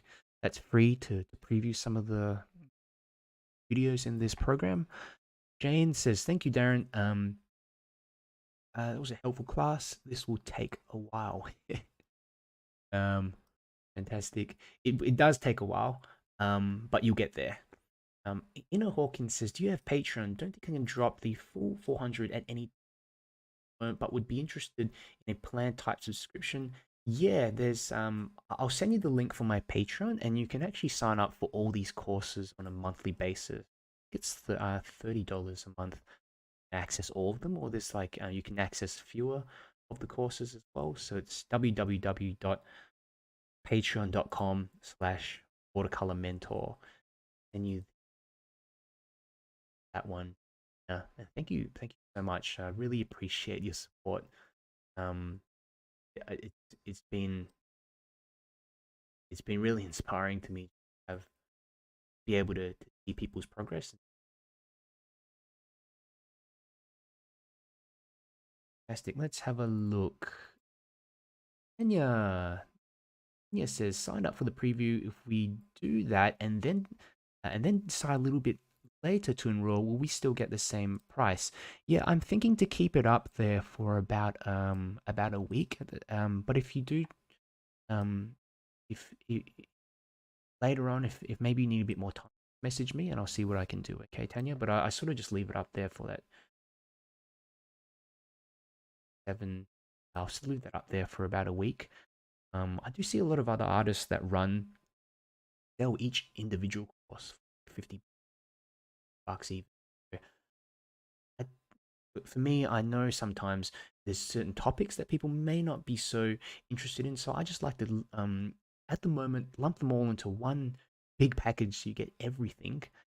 I don't know if I'll if later on down the track I'll start selling them individually and stuff like that, just focusing on that. But at the moment, it's easier well and better value for you guys. If I lump them all into one. There's certainly a lot of stuff in there that you'll be interested in value out of it. I'll be surprised if you end up finishing the video so much in there. Um, Ruth saying this is probably the loosest I've ever painted.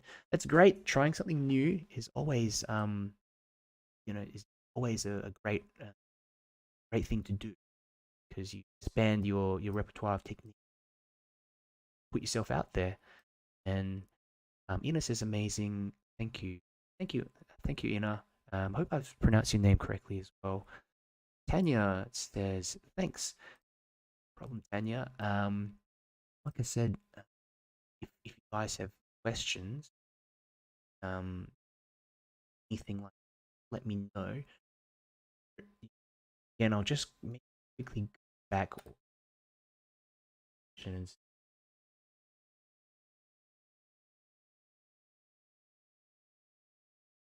using it properly. So and this is what you get. This should read 5. Get 45 full courses. What I'll do actually, I might log in to the platform and I'll show you what it looks like. That might be probably a little bit better.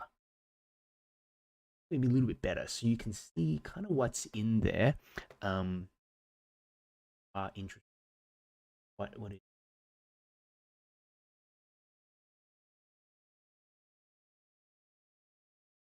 that's the form that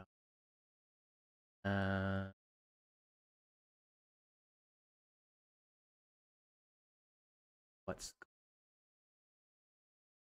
um it Ross. I like with your lessons.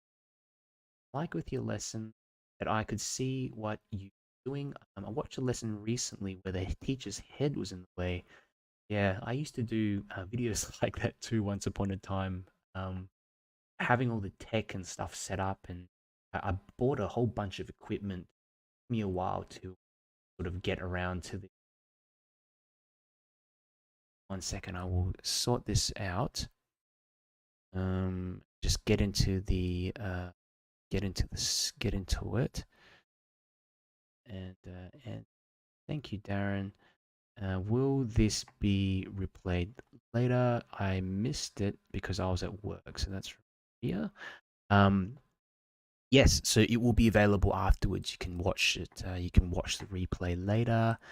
Fantastic. Thank you, Anne. Thanks for coming along.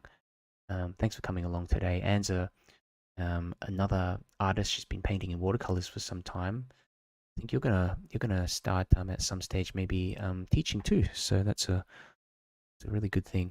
Let me just see, guys. When I'm multitasking, I sometimes have trouble just figuring out what to do.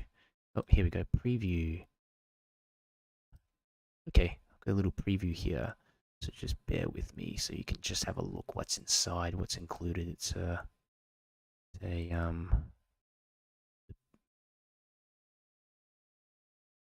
All right, loading. My internet's doing a whole bunch of things at the same time, so it can be tricky to get things to load up properly. Um, Question here on YouTube as well. Um, and a comment from Yvonne. Yvonne says, "Love these softer colors." Thanks, Yvonne. And it's a bit more of a subdued palette.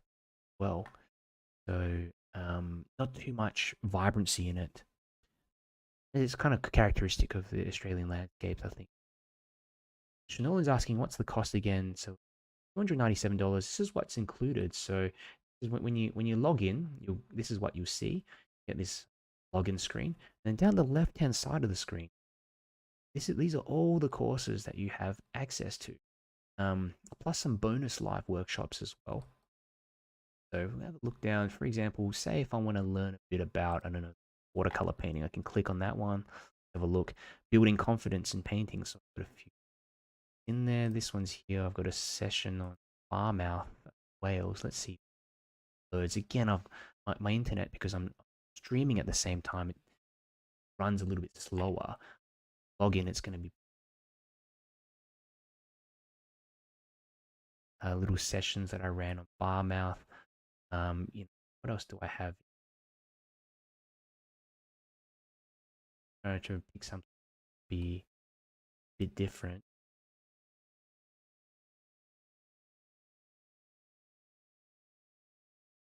Which I'll begin is Australian landscapes. Here's what I got here. One line. It's kind of similar to what I did today, but different Australian landscapes. That kind of load. Thank you.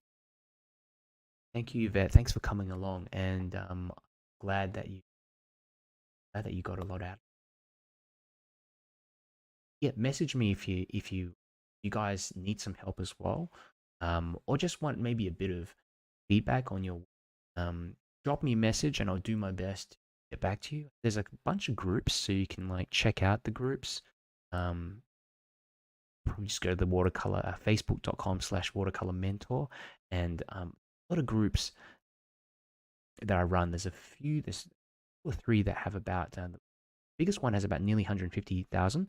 Second group has about 2 to 3,000 people, and it's a bit more of a tight knit community to do with the demonstrations that I run, and for me to give you a bit more feedback. There's also some private communities as well, course members. Let's have a look. Quick at this. You know, it's correct. Fantastic. Yeah. I'm signing up for cerulean level to begin with. Awesome. It's good. That's a good way to sort of figure out what what my teaching style is like. Some of the courses available. I make them fairly often. I'm trying to nowadays changing the courses that I make because I usually make a lot of videos in the courses, but I'm trying to lower the amount of videos, but maybe do one big project. And I think that might be better to help you guys focus on something different. I always like to change the courses up a bit or different subjects. Laura says, love the opportunity. Um, Retired at the moment and it might be a bit much. That's okay. Um, I'm happy that you've come along and it's great fun teaching. It's not work for me. It's just I just love doing this. So uh, yeah, if one day you're keen to sign up for my Patreon and support me and get some courses out of it as well, be very appreciative of that. So thank you so much. Thank you so much for coming along, Laura, and I'm happy that you've that I've got you out to paint. um, Tanya says, "Fabulous evening. Good night." Okay, good night, Tanya. Thank you for coming along. Maria says, "Thanks for the replay. Can you put it in notifications when it's available?" I'll try to repost it again. Facebook should send out a notification, but you never know. Sometimes even when I post things, it only goes out to a certain number of people that follow my pages. So a lot of this stuff can be funny out of my control at times. But I will repost it again. Try to bookmark it. Maybe if you bookmark this event, you can go back into the event afterwards, and it will have the video right at the top. So I'm not going to change that. I'm going to change that around. Just like to have people in here live. It's always fun. Um, Something different. Let's have a look at some of the other stuff that I have in here. I've got there's these beach landscapes. Um, Beach landscapes. This is like an older course that I did actually. Some simple line and wash. I think it's line and wash. Yeah, line and wash landscapes. Um, well, going through just some of the variety of what's included in here, so you can just have an idea of uh, what's in it. So there's a portraiture, painting faces. Plus, we've got ultimate line and wash. I might have some this scene of Burano that I did some time ago that you can also check out. And yeah, look, if you're not sure yet, again, I've got a lot of free content on the Facebook page and also on YouTube that you can check out. There's hundreds of videos in there, so yeah, there's not a shortage of videos that I make. Have a look. Prague. I think I've got like a Prague scene. Oh, like coastal landscapes. I did. Oh, there's all bunch of different scenes. I teach you how to draw as well. These scenes pretty quickly. Not spending all day um trying to figure out how to simplify a scene in front of you. So it's a lot easier than you think. So have a look. Night landscapes and color. It's how to simplify plan your painting. I've done a couple of courses on that as well. Atmospheric landscape painting. This is one of my favorite ones one of my favorite courses that I made actually features some of the paintings that I showed you guys at the start. Um, Look,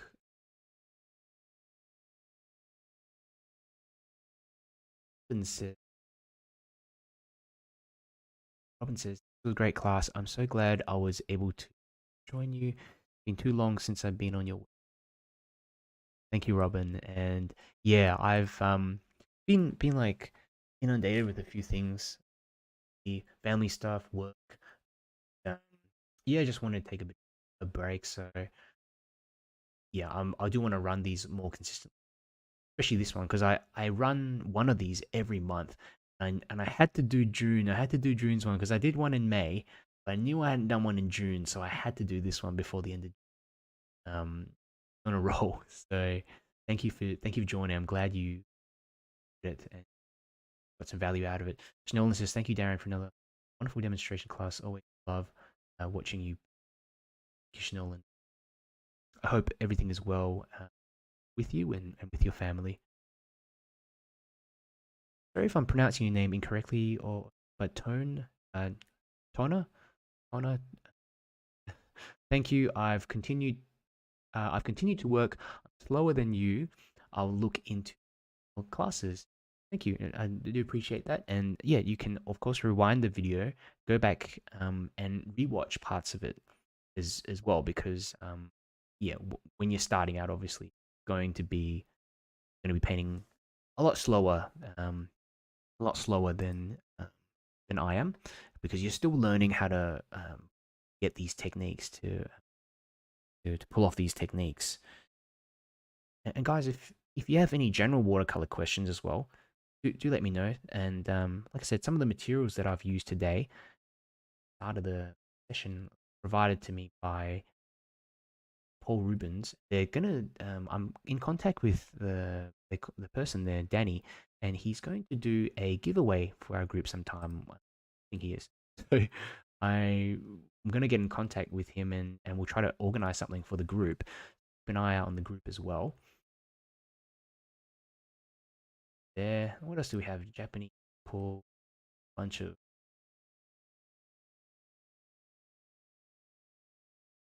stuff in.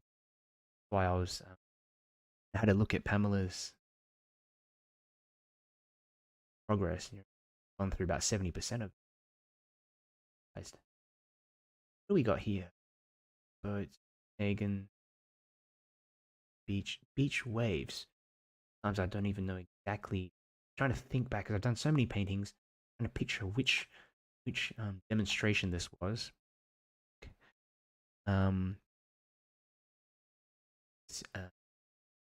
then fantastic class. Thank you. It's been a while. Yeah, it has been, and thank you much for joining me and remembering remembering to join. Um, sometimes I think if I don't, when I'm not streaming enough or not coming on enough, people forget about me and stuff. So, and I know I have to be consistent. Oh, it does help me as much as it does you to get into these painting demonstrations. Let's have a look. It says, "Thank you for a great morning. I thought you would be in the USA. That's why the time zone question on the Facebook page. Oh, yeah, it does um, convert it automatically, but I know it can be time differences and stuff. But thank you. Good that you made it, and I'll catch you next time. Ed. Thank you for joining. I'm just checking to see if there's any comments um on my other page. Let me just bring that up.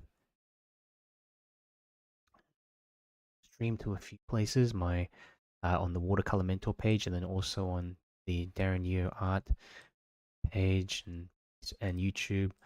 I'm surprised. I'm surprised it all runs more or less fine at times. But as those of you who have attended these sessions in the past, you'll find that some of them just bonk out halfway. And today's gone pretty well. Today's gone pretty well. Just having a look to see if there's any other questions, guys. I'll give you a few more minutes to just to go through the questions. If you have any questions while I'm here, I think definitely make use of that and just ask whatever you need to while I'm here. That way, I'll be able to see it and get back to you. Thank you so much for joining. I think especially what we covered in the beginning of the session when we talked a lot about wet and wet techniques, how to use different wet and wet techniques. One thing to take away is just to make sure that you're using you're getting enough practice with those wet and wet techniques and wet and dry techniques and trying different reference photos. Nera just saying thank you. The colors and shapes in Australian landscapes are so different to UK and US. Yeah, definitely. I think the main takeaway there is like there's less leafiness. I think, depending on where you're going. I mean, if you're up in Queensland or something, probably things get a bit leafier. But you know, further down south, especially because I'm from WA, from Perth, the trees are pretty. Yeah, the colors are not as saturated. You get a lot of warmer colors as well from the grasses and things like that. The trees sometimes look a bit barer, so that can be a challenge, certainly to paint. Kate says, "Thanks, Darren. Great inspiration." Thank you, Kate. Thank you for coming along. I'm just trying to filter these comments. I've got to open up this scene. Sorry if I've missed. Apologies if I have missed some of your comments. It's kind of hard to trying to just open things up so I can see. Sometimes Facebook is funny. They just um yeah. Sometimes it doesn't show the most recent ones, so I've got to like sort them out again. I'm just looking to see if there's any other questions. Thank you, Aaron. Aaron Mason, thank you for coming along. Julie Cheong, you're welcome. Thank you for coming along, Julie. And Louise says, damn, I missed this. Haven't been well with the flu, so I slept in. I'll catch up later. We'll definitely be checking it out. Love your work. Thank you, Louise. And I'm sure you enjoy this one. You enjoy this one. So Louise was one of my students from the one of the sessions I ran a while ago, watercolor mentorship program. Let's have a look. And Rochelle says, thank you for this wonderful presentation. Thank you, Rochelle. Thank you for your time and your patience in coming along. If you've made it this far and you've made it through the entire painting up until the end, you've done extremely well. Okay. I would say that one of the biggest determining factors on whether you end up achieving what you want in your paintings is the ability to push through right to the end, regardless of how you feel about your painting. You might be halfway through and you're thinking it's not working out. I don't like it. But the ability to actually push through that, especially with watercolors, is so important because watercolors requires a layering and layering of different colors and different shades and different tones to achieve detail. So often people stop halfway and they think it's not working. But making it through to the end, even if it's a painting that you're not necessarily so happy with, you've done a great thing. You've done what I think a lot of people struggle with, and one of the things that saddens me sometimes is that you see beginners that give up too easily at the start, and I always think they could have really done so well if they just pushed through. And so I can help people to understand that. You guys have seen some of my paintings, some of the paintings I did in 2014. They're pretty basic. Seen a lot of beginners' paintings that looked a lot more sophisticated than mine when I started out. Lisa's asking, how long do we have access to the courses, Darren? You have lifetime access to the to the courses.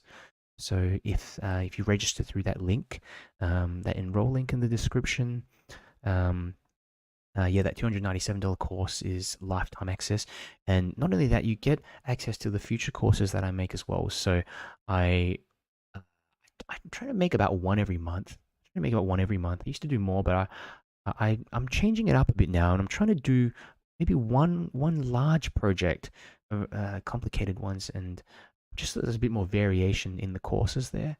So I hope that answers your question. Let me have a look here. There's a few more chats. Sorry, sifting through. And again, I hope I'm pronouncing your name correctly, but Strati, just appreciated your techniques / course. Many thanks. Thank you, Strati, and hope to see you next time. And if you want more information, or yeah, if you just need some help with your paintings, feel free to message me, and I'll do my best to get back to you. Ruth says, "Thank you. Enjoyed it as I plowed through the rough parts. Fantastic. That's a great. Love to hear that you're not afraid to just push on through in those difficulties. Those, when you kind of don't have that faith in your painting, you're looking at it and you're like, I don't know. It's just I could put that brush down and give up, or you know what, I'm just going to see this through to the end. And I always do that with all the paintings that I start. I always finish everyone, even if even like 3/4 of the way through, I think it's just terrible. Continue, and I still do it because you learn more from the paintings that don't work out. The paintings that work out are fantastic, and as you get better and you become more confident with your techniques, more of them will work out in the end. But in the beginning, and especially when you're learning new things, you're always going to end up with a product, a painting that just doesn't really meet your expectations. But it's over time, and it's often we can't see our own progress. Kind of like when you watch children growing up, and they grow every day, but it's hard to see. But when you look back at a few years, then you realize how far that you've actually come. And we can be notoriously difficult on ourselves as well, in terms of comparing ourselves to others and looking at other artists and thinking, I'm not at their level. Am I ever going to be at their level? I think the most important thing is to enjoy the process, remember the reason why you're painting, and I always remind myself I paint because it gives me a sense of enjoyment, sense of fulfillment. Gives me an activity to do, something that I can constantly be challenged on. And if you remember that, the end result doesn't matter. You don't have to be good at something. I think it was, what's his name? Kurt, sci-fi author guy. I can't remember his name. I sort of slipped my mind, but he was saying how you don't have to be good at something to enjoy it. Okay, but with consistent practice and with practice in the right direction, I think that's really important. You certainly improve. Having a look through if there's any more. I can still see there's I think there's about 30 something people here watching. Yeah, if you have any other comments or any other questions, just let me know. It's nearly 1 o'clock here in Melbourne, and I'm probably gonna grab some lunch afterwards. Yeah, probably gonna grab some lunch or something soon. But if you have questions about the course, feel free to message me as well, and I'll get back to you as soon as I can. And if you're not sure and you want to see a little bit more about what's in it as well, you can always just go and sign up for the preview. I've seen quite a few people sign up for that preview. It's free, and you can see just a bunch of videos in there that you might that might give you a bit of an idea of what's included. Okay. Yeah, you got it, Ruth. Yeah, Kurt Vonnegut. He's a American author, I think. Yeah. So, I always remember that quote from him because, I think one of the hardest things to teach is to get people to enjoy the process.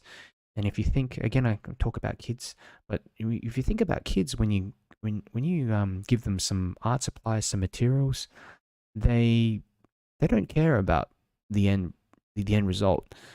You see, they're just kind of in the moment, and they just enjoy the act of picking up paint, putting it on paper. They could just be drawing, and they just enjoy themselves in the moment. And I think as adults, we start to look more in terms of progress and goals, and we want to look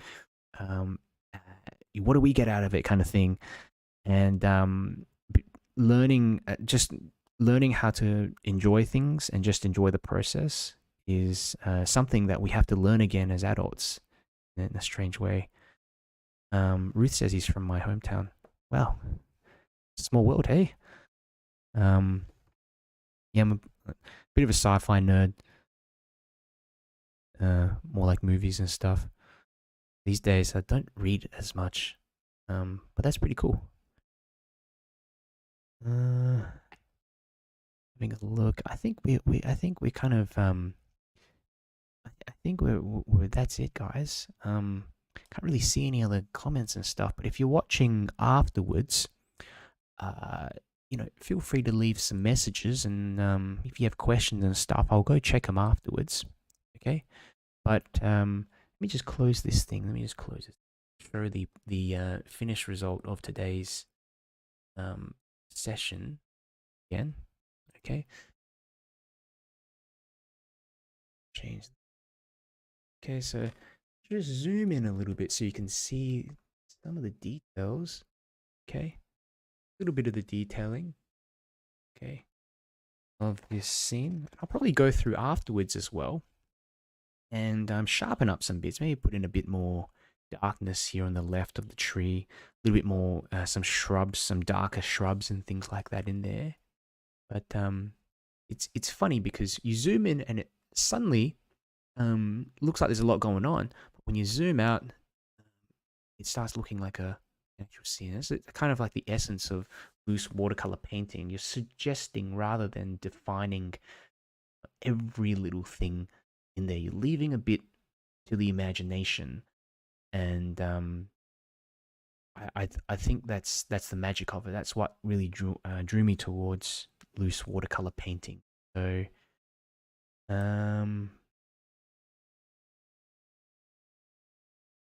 okay, all right, guys. Thank you so much for coming along today, and I will be running another one next month. So if you are free, check the events on the Watercolor Mentor page. Um, and I hope to see you there. But thank you all for coming along, and I'll see you next time.